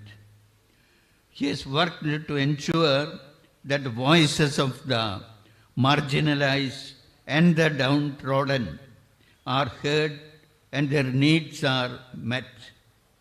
He has also been a strong advocate of environmental protection and sustainable development and has worked to preserve the natural beauty and cultural richness of our state. Dr. Tharoor's work in the field of education is particularly noteworthy. He has consistently supported initiatives to improve the quality of education in the state and has worked to ensure that every child has access to good schools and quality education. Dr. Tharoor is a recipient of many awards, I am not listing, and honorary degrees, the last being Chevalier de la Légion d'Honneur for his writing and speeches, which is the highest French order of merit, both military and civil. However, one of the most talked about aspects of Dr. Tharoor is his command over the English language. Known for his eloquent oratory skills, he is a true master of the language, making him one of the most sought-after speakers. Dr. Tharoor's speeches are not only informative, but also entertaining and inspiring. He is the National Chairman of All India Professional Congress. The Trichur chapter of All India Professional Congress has arranged this program. It is an honor for us to have Dr. Tharoor here with us today to speak on the topic Kerala at Crossroads, the way forward. Ladies and gentlemen, without further ado, it is my great pleasure to introduce to you Dr. Shashi Tharoor. Thank you, sir. I would now like to invite Dr. Shantakumar K, President, AIPC, to address the gathering. Respected Chief Guest of today, Dr. Shashi Tharoor, Mr. Jose Vallu, the District Congress President, Mr. Srinivasan, my colleagues in Professional Congress, Mr. Nandakumar, Manappuram Group, they have powered this program, and Mr. Sri Vijay Kumar, the retired Chief Commissioner of Income Tax, Dr. Vijay Kumar, other dignitaries of the dais, members of the press and visual media. I was to give a lengthy speech, but because of the paucity of time, I'm cutting it short. On Professional Congress, you have already heard lots, so I'm not speaking anything on Professional Congress. But to highlight the activities which we have done, we have been in the forefront for both social causes and for educating the public. When there was a flood, we were in the forefront arranging for rescue operations and providing food and shelter to the needy. We have constructed a house to a girl, college girl, who had lost her house during the flood, and thus we have associated during the time of floods. When it came to pandemic, we have been providing testing kits, masks, sanitizers, etc. We have held very many programs for educating the public and students, and the major programs are in 2019 we had a program, address by Dr. Tharoor on the subject called idea called India. We heard various seminars on 4 labor codes, analysis of the union budget, need for industrialization of Kerala, how to tackle the world water crisis. We have assisted Dr. Tharoor in drafting the election manifesto of Indian National Congress during the 2020-21 Assembly elections. And to talk about today's topic, we have taken this topic because, as you know, Kerala is passing through a very difficult phase, I would say, because when it comes to the finances, we are from hand to mouth, and the government is borrowing on an average 284 crores per day, and this money is borrowed for meeting the revenue expenditure, not for any constructive purposes. And the GDP, the expenditure, the percentage as a GDP, borrowing is about 37%, which is one of the highest in the country. And our education system, as you know, is collapsed totally. Unemployment is on the rise, and nepotism and corruption is ruling the roost. And health and hygiene, you would have read in newspapers that we were second, and from second we have dropped to the 8th position. So under such circumstances, what we need is a person who can take the country forward, a person who can think out of the box, a person who can think honestly, who should have an honesty in purpose, clarity in vision, and transparency in action. A person who can think globally, act locally, and do domestically. And I find no other person than Dr. Tharoor who is the right person to lead the country forward.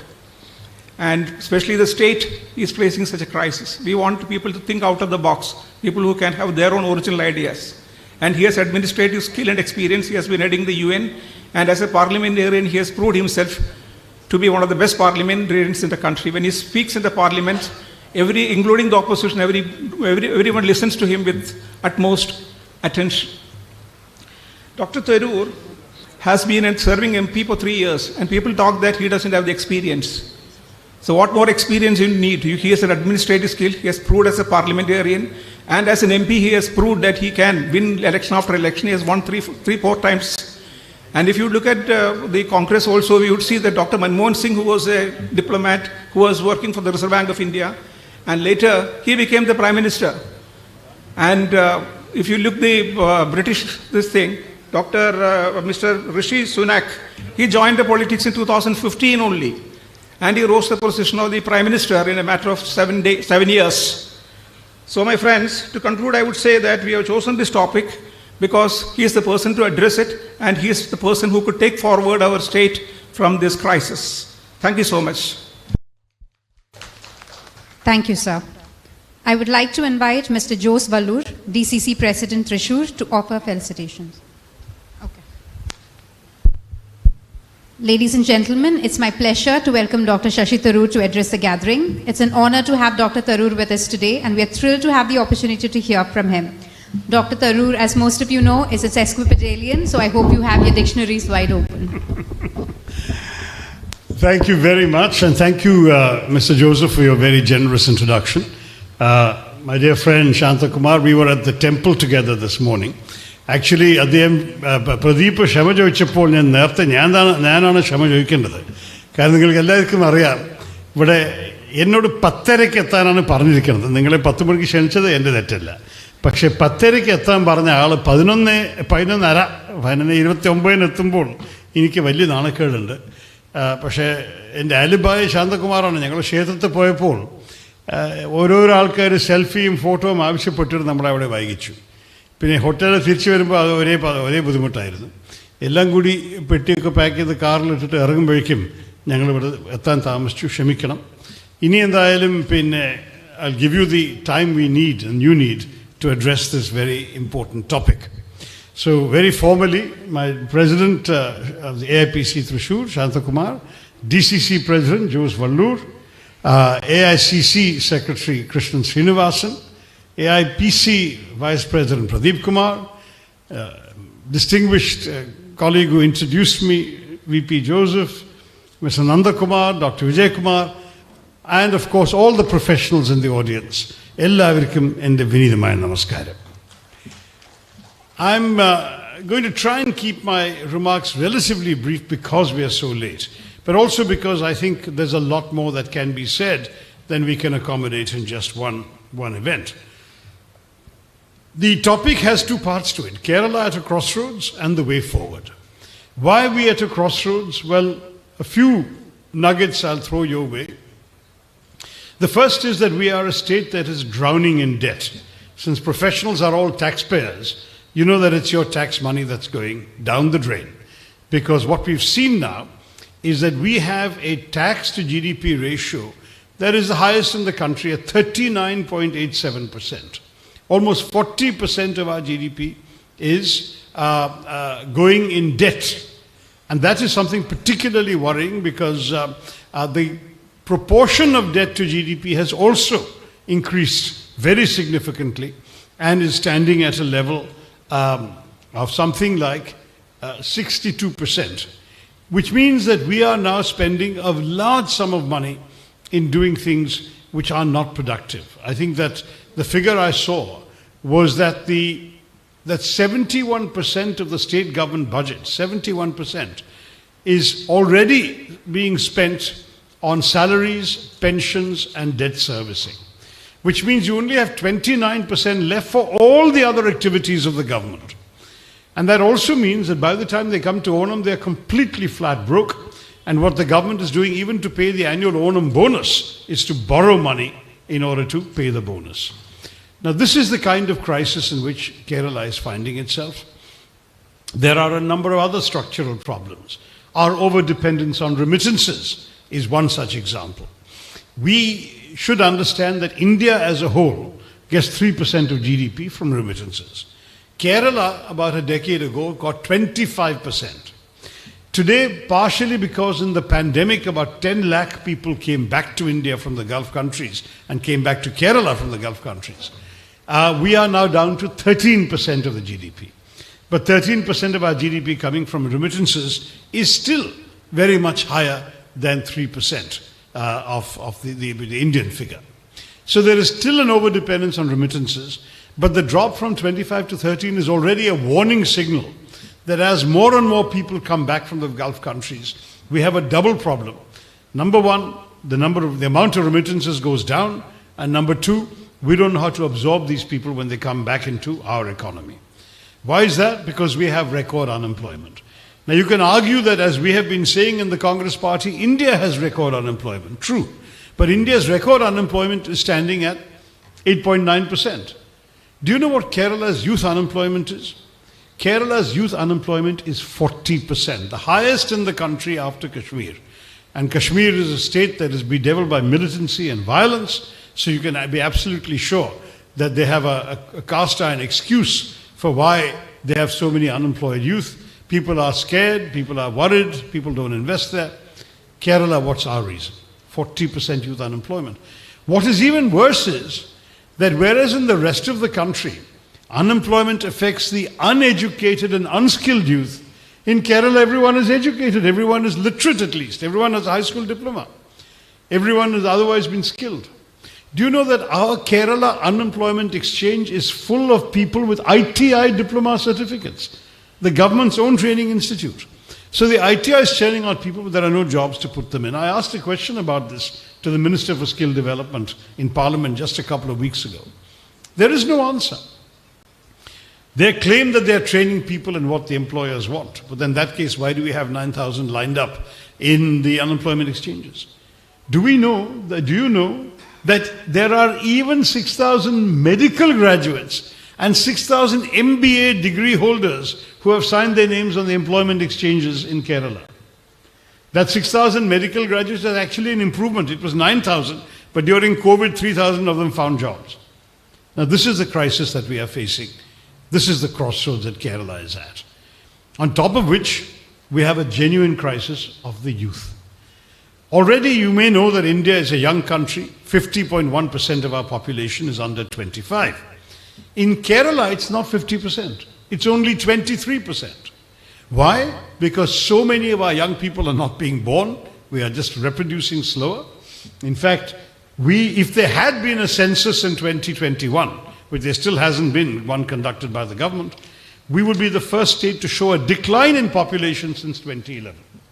Thank you. we will be the first state to show a decline in population since 2011. But the fact is that apart from the fact that, that we don't have enough people being born, we also have a problem of out-migration. Large numbers of Keralites are leaving the state. Nowadays, you talk to young students, and I have plenty of opportunities to meet students because I'm invited frequently to colleges, universities, addressing convocations. And I talk to these kids, and they say their dream is to graduate and then leave for another state, or even better, for another country. And many of them who say they've got admission to another country have no plans of coming back. Why not? They say, in fact, one chap said to me very bluntly, and though he was perhaps too blunt, it's worth hearing. He said to me, what is there for me in this state? Isn't Kerala becoming an old age home? Now, as somebody on the wrong side of 60, I can certainly say that there's something attractive to Kerala being a state where you'd like to grow old. But nonetheless, if we are not able to employ and retain our young people, then we are not going to be able to sustain the old people, or even the conditions of the state that make it such an attractive place for old people. This is becoming a serious problem as well. For too long, our solution to our unemployment has been to export our unemployment. We send people to the Gulf countries, they go there, they work, they send money to us. And therefore we live on other people's work elsewhere because there is no work for them in Kerala. As I said earlier, I'm bringing the argument full circle, if we are not able to count on that, how on earth do Keralites, even as they grow old, sustain themselves? So these are the challenges that put Kerala at the crossroads. What is the way forward?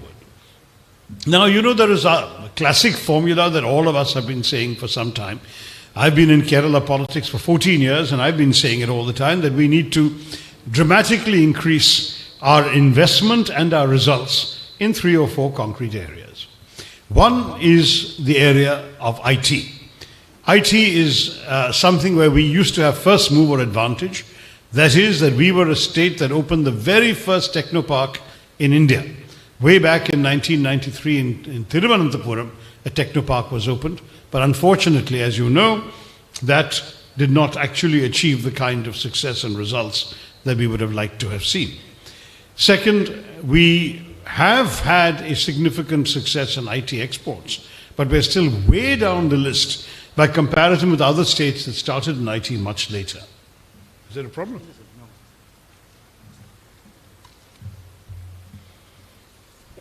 Third,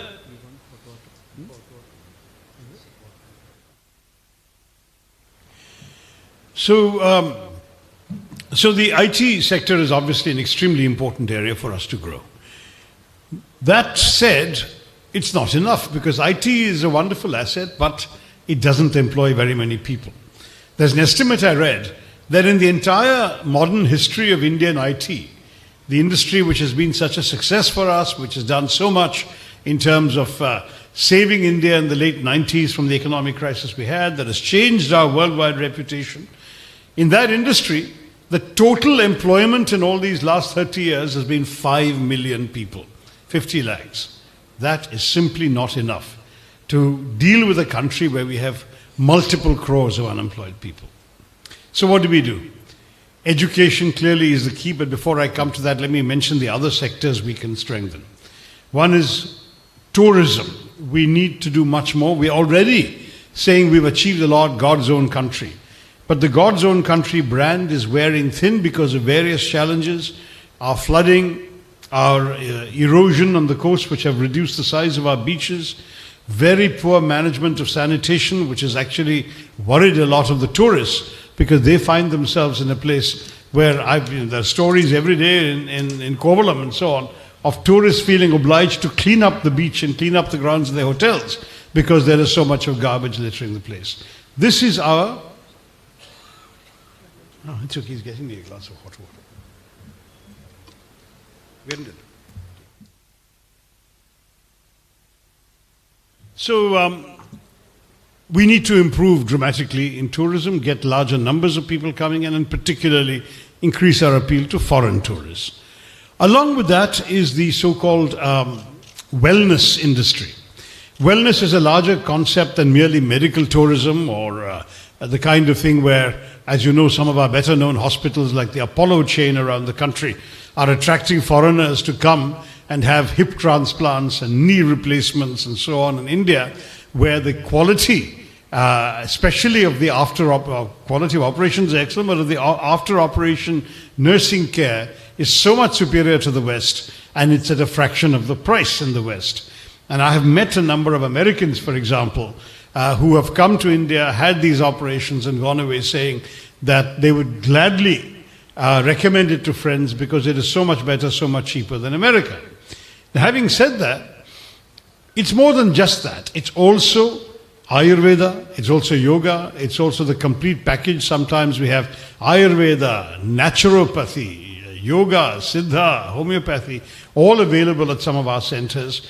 Put them in an attractive area, a rural secluded area or a beach area, and you should be able to bring a lot of people away from the stress of urban life, whether abroad or in India, and bring more revenue to the state. So that's an extremely important area for us to develop, strengthen, reach certain standards. Because if the experience of people coming is not at the highest level, our reputation will go and they'll do us a lot of damage. So that's another area. And there is therefore the overall benefit to the hospitality sector, which includes the whole lot, hotels, restaurants, food, and so on and so forth. And there's more talk nowadays in the Western world, particularly of what's called ecological tourism, environmental tourism, tourism that takes people to see forests, jungles, rafting on rivers, all these kinds of tourism in sync with nature, which of course Kerala is perfectly equipped for, and we should develop various ecologically friendly spots and trails as well. Now, all this is not new. These are things we have been saying for many years. IT, medical tourism, including wellness, and hospitality industry, including ecological tourism and so on. Beyond that, what can we do? And this is where I have a few thoughts to offer. To fulfill the IT thing, of course, we need to strengthen dramatically our educational infrastructure. When I was asked by the UDF to conduct the manifesto consultations for the 2021 assembly elections, I traveled around the state, talked to a lot of people in various public gatherings, realized what was on people's minds, and I recommended, and the UDF endorsed and put it in the UDF manifesto, the creation of a higher education reforms commission. Now, we didn't win the election, so we couldn't create such a commission. But the idea was that the commission would be constituted by experts who would also include all the stakeholders, some students, some teachers, some administrators, but also some industry representatives, some bankers perhaps, some industrialists who will be in a position to tell people what exactly is needed out of the education system by them. And that kind of idea, we thought, would be a very good idea. I'm pleased to say that the LDF government, even though this was not their idea, they accepted this idea and they announced a Kerala Higher Education Reforms Commission. And that commission has turned in a report at the end of October. What is surprising is that in 3 months since then, we have heard nothing from the state government. We don't know if they've accepted the report, if they've rejected the report, if they've accepted some recommendations and not others. There's been no public debate in the Niyama Sabha. There's been no public debate in the media. I think we need to do that, and we need to see how best we can actually create an education that is both higher quality and also more relevant to the needs of the employers. But that's not the only thing I want to talk about. There are a few examples that I'd like to talk about areas when we speak of the way forward. One is modern agriculture. Because the fact is that India is not doing well in agriculture. Agriculture is in crisis. And yet, the gross value added of agriculture in the whole country is almost 15% of GDP, whereas we have a value added of only 8%. Now, the usual excuses can be trotted out. We're not really a fully agricultural state, even though we have a lot of rural land. The fact is that it's a lesser share of land is available for agricultural purposes and so on. The thing is that we could, in fact, turn that narrative around, because the truth is that we miss the bus for the green revolution's input-intensive agriculture. More water, more fertilizer, more pesticide, and so on. But we didn't succeed in doing that very much. But there is a new approach that would actually be of interest to Kerala, and that is what is called the Dutch model. See, the Dutch are a state, Netherlands is a country, which is about the same size as Kerala geographically, and both Kerala and Netherlands have about half our land under agriculture. But the Netherlands, unlike Kerala, is not a failure story in agriculture. They are the world's second largest exporter of food by value. We cannot even grow enough to feed ourselves. We import agricultural products from Tamil Nadu and Karnataka into our state. The Dutch, for example, produce 5.2 million tons of fresh vegetables a year. This is last year's number. Kerala, our vegetable productivity is going down and has now sunk to 3 million tons. Now, the Dutch have used all sorts of modern technology. They've created greenhouses which use much less vertical farming, which use much less land and water and avoid the need for pesticides because every plant is growing inside a protected glass shelter. We clearly can do this if we can introduce these techniques into our agricultural colleges. There is so much water scarcity in other parts of India that we could actually create a comparative advantage by the fact that we have so much rain falling in our state. And what is also interesting is that we are better positioned than most states to tap into the export market for vegetables and fruits. When you think of the fact that we have 4 international airports and a major seaport now coming up at Vizhinjam to add to the seaport in Ballarpadam, we should actually be able to really do a much, much better job in exports from Kerala than we've ever done before. That also applies to the fishery sector. You know that we are actually importing fish. Do you realize that? Keralites eat a lot of fish, and Keralites are supposed to be a state where fish is caught in the seas and in the rivers all the time. The truth is that though we consume about 2,500 tons of fish a day, we actually don't produce all of that. We produce about 60% of our needs, and we have to import fish from other Indian states. Now, the reason for this is partly because we are dependent largely on sea fishing, much less on river fishing, and not at all on fishing in our inner waters.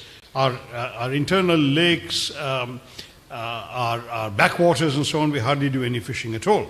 And the truth is that we have so many backwater stretches, we have so many freshwater ponds and lakes, and even brackish water covered waters, where we're not using them for inland fisheries. We know that there can be scientific and systematic efforts to develop inland fisheries, which will help us not only meet Kerala's consumption demands without importing from other states, but even create a surplus to export to other states. We need to do that. It requires, of course, a fair amount of capital investment, but we can also get some support from the central government because they do have an aquaculture promotion program. And it's extremely important for us, it seems to me, for us to diversify the employment opportunities for our current Samudrathinte Makkala.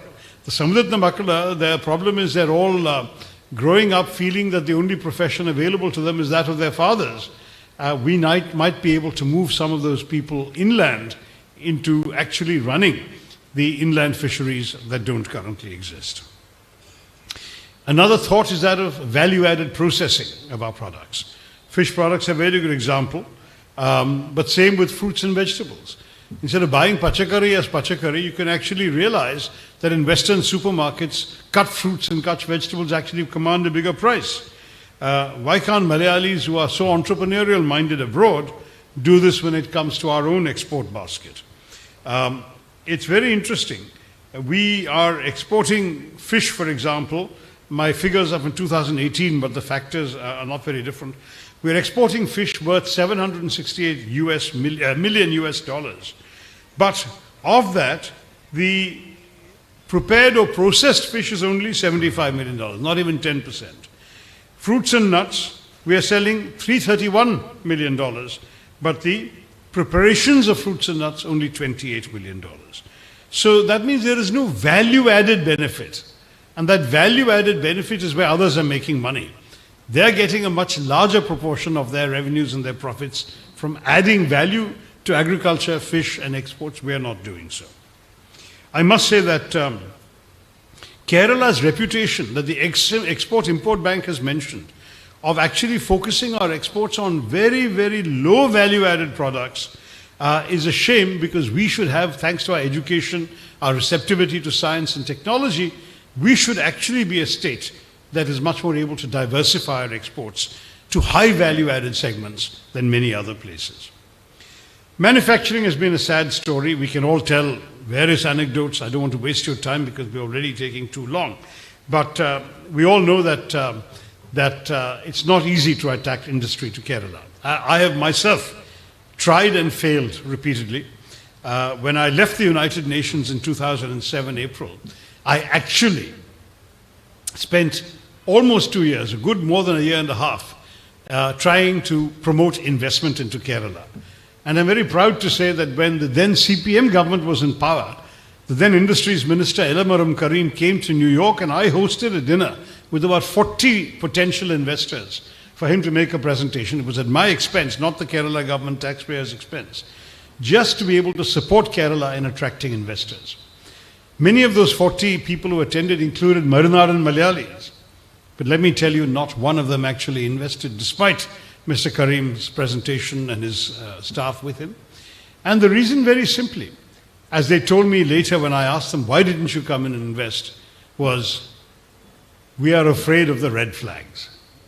And many of them did subsequently make investments in neighboring districts of Tamil Nadu, where the laborers they attracted were Malayalis, who are not so effectively unionized in Tamil Nadu as here. Now that won't be good enough, because the fact is, we have already won good labor rights, very high wages, and given productivity, our wages in Kerala are incredibly high.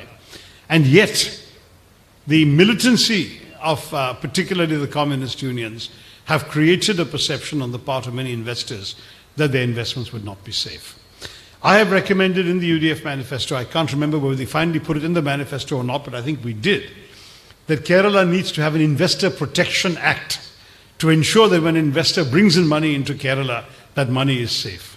I heard horror stories from investors who, after they had sunk the money, built a factory and acquired the machines, then had obstructions coming from political and labor opposition, and their factory was shut down with various cases against them. That cannot be permitted to happen. There must be some guarantee that investors are able to protect themselves. Many countries offer investment protection acts, which we need to devise and learn from. Secondly, we need, it seems to me, to really put a ban on hartals and bands. Some of you know that when I was a new entrant into politics, I somewhat rashly declaimed that I would not support a band or a hartal, even if my own party called one. And I'm very proud to say that in these 14 years, I've kept my word. And in fact, a young man in Kochi from the Indian National Congress called Raju P. Nair, who started a Say No to Hartal campaign, has enjoyed my support and patronage precisely because I believe that's the message we have to give. I have never forgotten, just before I came into politics, the episode that I was told about when Uman Chandi was Chief Minister, his last year as Chief Minister in 2006, was when you actually had BMW negotiating with the Kerala government to open a factory here that would have employed 10,000 people in assembling BMWs in Kerala. They were very impressed with our educated labor and our infrastructure and so on. And the day they came to just sign the agreement which had already been negotiated, that day the CPM had called a hartal, and when they tried to leave their hotel, there were stones being thrown, there were cars being attacked, tires being deflated, buses being burned, and the BMW executives cancelled their plans, beat a hasty retreat from Kerala, and they signed an agreement with Tamil Nadu instead.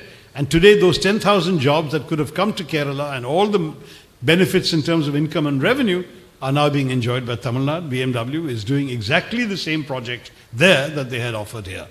We've got to do better than that. So those are some of the stories I wanted to tell you. I won't waste more time because we've taken a lot of time. I just want to stress that we also have to definitely complement this with better education. I've talked about that briefly. We need to do this also with much more e-governance. One suggestion I have already made publicly, and I'm repeating to all of you, is that we should take a leaf out of Karnataka's book and digitize our land records. Kerala has the worst shambles of land records. No one can buy or sell a piece of land without being caught up in bureaucratic permissions, zoning requirements, even court cases. That should be unnecessary. If you can today start teaching your children AI and machine learning and robotics and all of this, we can also start teaching our government servants the benefit of e-governance, and the digitization of land records would be a first way to go. So that now, instead of all this nonsense, you can actually verify ownership, status in the government records, and disposal of lands with a click of the mouse. And when you do that, you'll also increase dramatically the tax benefits and revenue benefits to the state government. So those are some of the key ideas I want to leave you with. I'm going to stop here and say that when I say of the way forward, I'm not pretending I have all the answers. I do believe that there are a number of things that we should be doing, and we should probably be doing better. But I will say once again that as far as I'm concerned, we cannot afford to remain at the crossroads. We in Kerala have to take some decisive steps to improve our planning and our actions for the future, to save this wonderful state, which otherwise will soon lose the description of God's own country, because God would not want to leave his people in hell. Thank you all very much for listening to me. Jai Hind.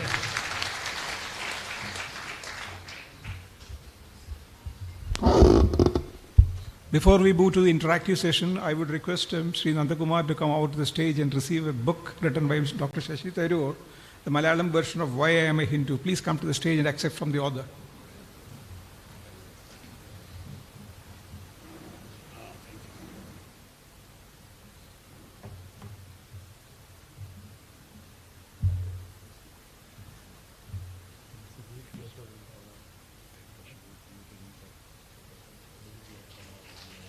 Yes, yes, of course.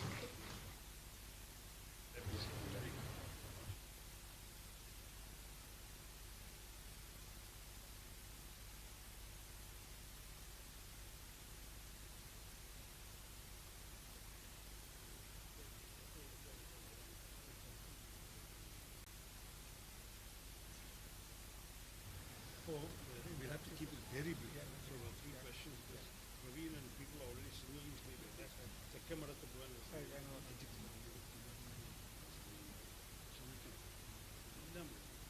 now we will take a few questions, and be very brief when you just ask the question. Just confine the question without giving any much detail. Dr. Vijay Kumar. Thank you for that excellent analysis. You touched upon 2 dimensions of the Kerala crisis. Number 1, the fiscal crisis, which is pushing the Kerala state into a debt crisis. I'm so sorry, I couldn't hear the question. Yes, that's why I stopped. Yeah.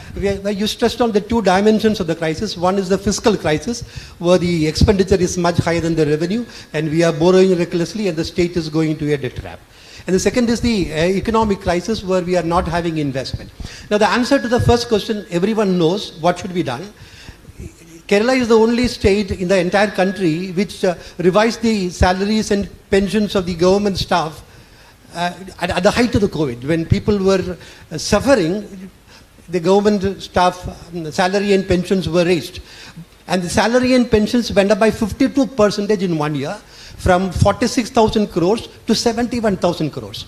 Well, an economist in the commission is a friend of mine. I told him, this is totally unsustainable. You know, I know. He gave me a very simple answer. Vijay Kumar, Kerala is in India. That means if you go into bankruptcy, the sender will bail us out. Now, my point is, Kerala is what was the word he used? He said that Kerala is in India. Ah. That means if we go bankrupt, we will be getting, for example, we are getting revenue deficit, but Orissa is not getting. Orissa is far poorer than Kerala. They are not getting revenue deficit because they don't have a revenue deficit. We have a revenue deficit, therefore we are getting that. Our finance minister will not say anything about that. That's a different issue. So our finance minister has gone to Delhi and asked to increase our borrowing limit. Yes. They have been doing that very consistently for the past, Thomas Isaac also very good in doing that consistently. So now, the first thing that has to be done is to make salary revision only once in 10 years. But no political party, including the Congress, has taken a stand on that. Because there is a vested interest in vote bank politics, and all politicians have to curry favor with the unions. That is one point. So why political parties are not taking a stand on that? Now, second question regarding the investment that we need. A lot of investment has to come, but then Kerala has a peculiar mindset.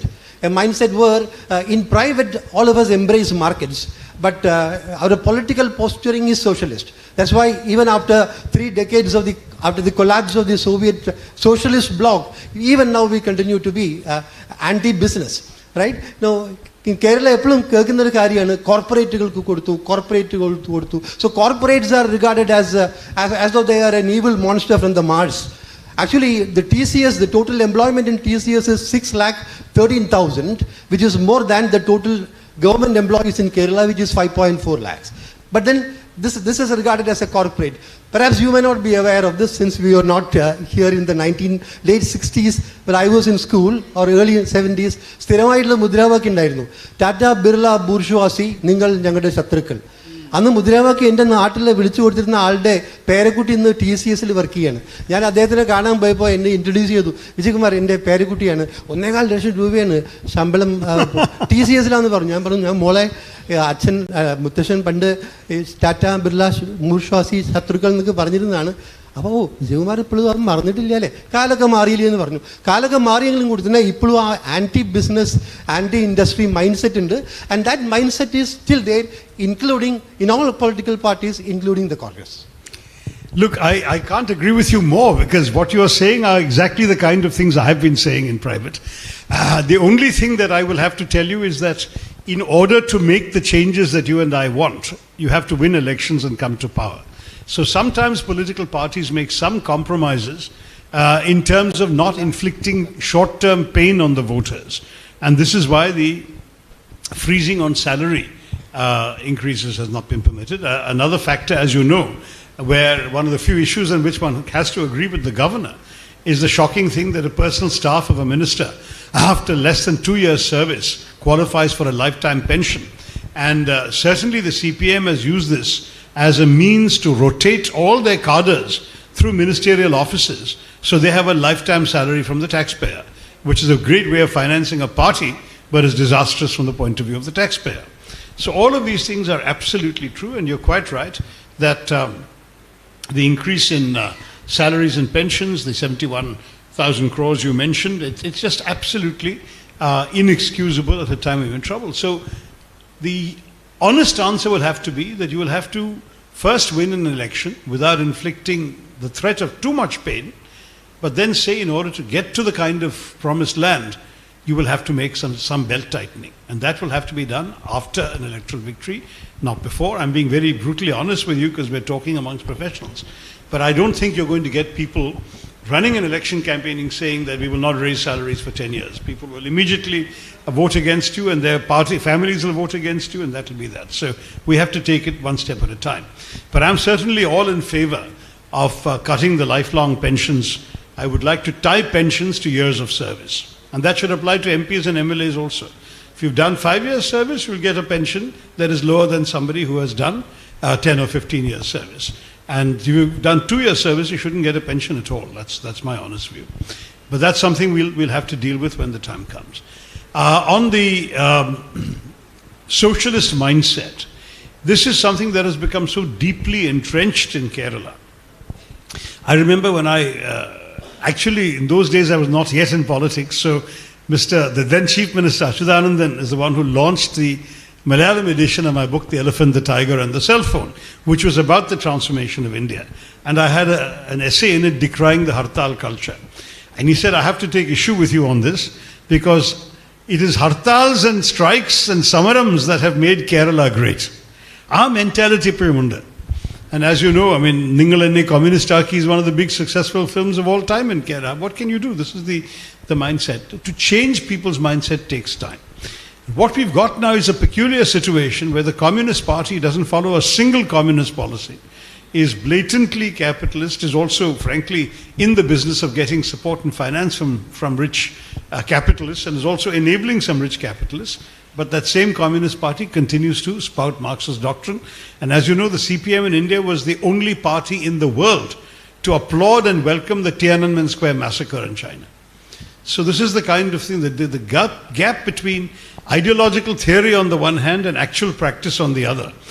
നിങ്ങൾ മുദ്രാവാക്യം വിളിക്കുന്ന മുത്തശ്ശന്മാർ ഇപ്പോൾ കൂടി ആ ടിയാനോമെൻ square റെസൊല്യൂഷനെ അവർ ഒപ്പിടും, അല്ലെങ്കിൽ ആ മുദ്രാവാക്യങ്ങൾ വിളിച്ച് ആദ്യം പോയി ചെയ്യും. പക്ഷേ അവർ എതിരിച്ചിട്ടുണ്ടായിരുന്ന കമ്പ്യൂട്ടർ അവരുടെ മകൾ പിന്നെ ജോലിയിൽ ഉപയോഗിക്കുന്നുണ്ടാവും, അവർ എതിരിച്ചിട്ടുണ്ടായിരുന്ന സെൽഫോൺ അവരുടെ പോക്കറ്റിൽ അടിക്കുന്നുണ്ടാവും.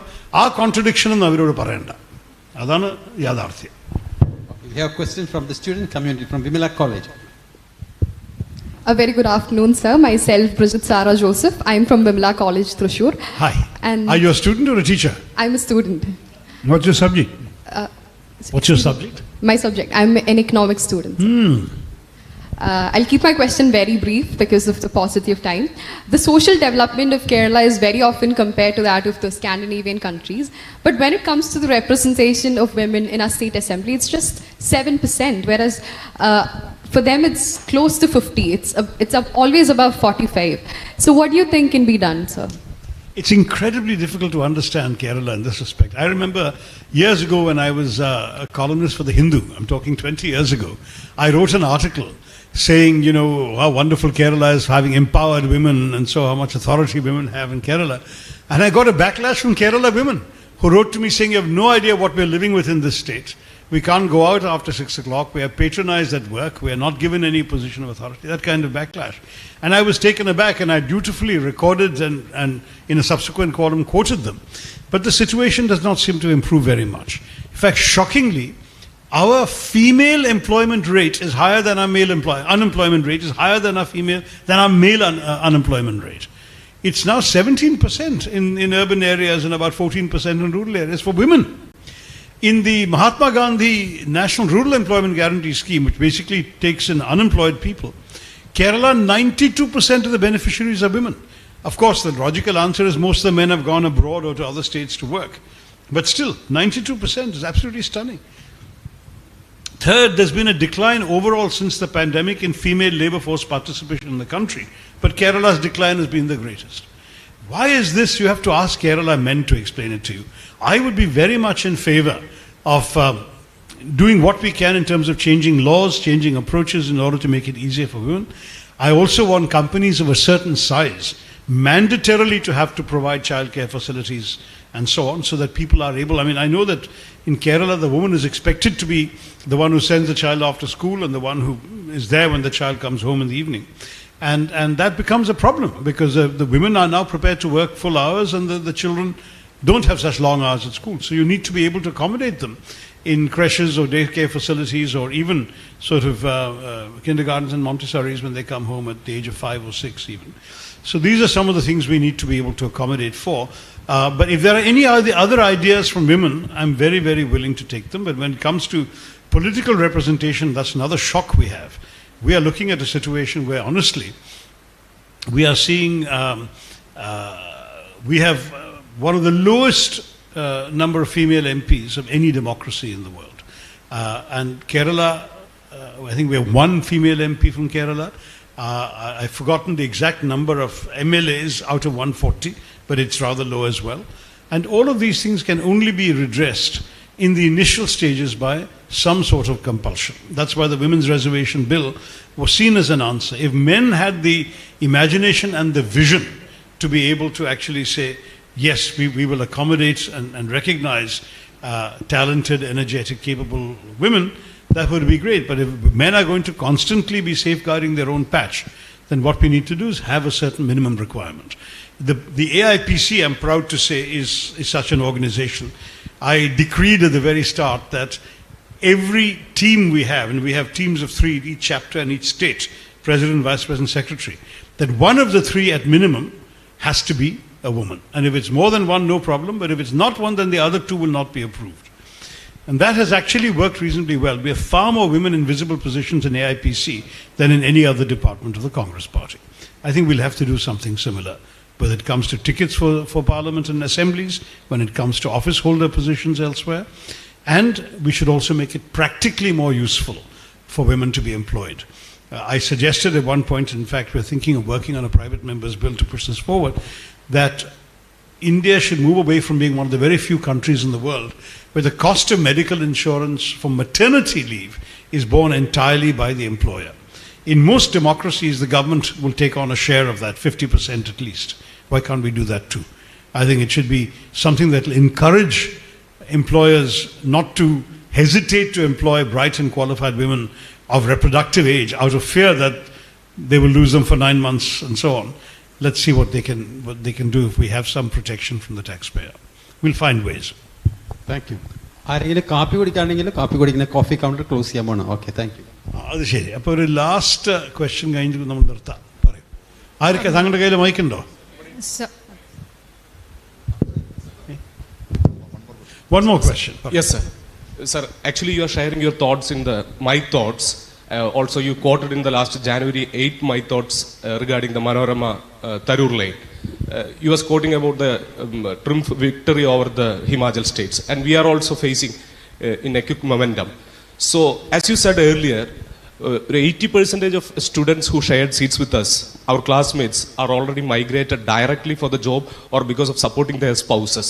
So only the rest of the 20%, we the youth are sticking to this country.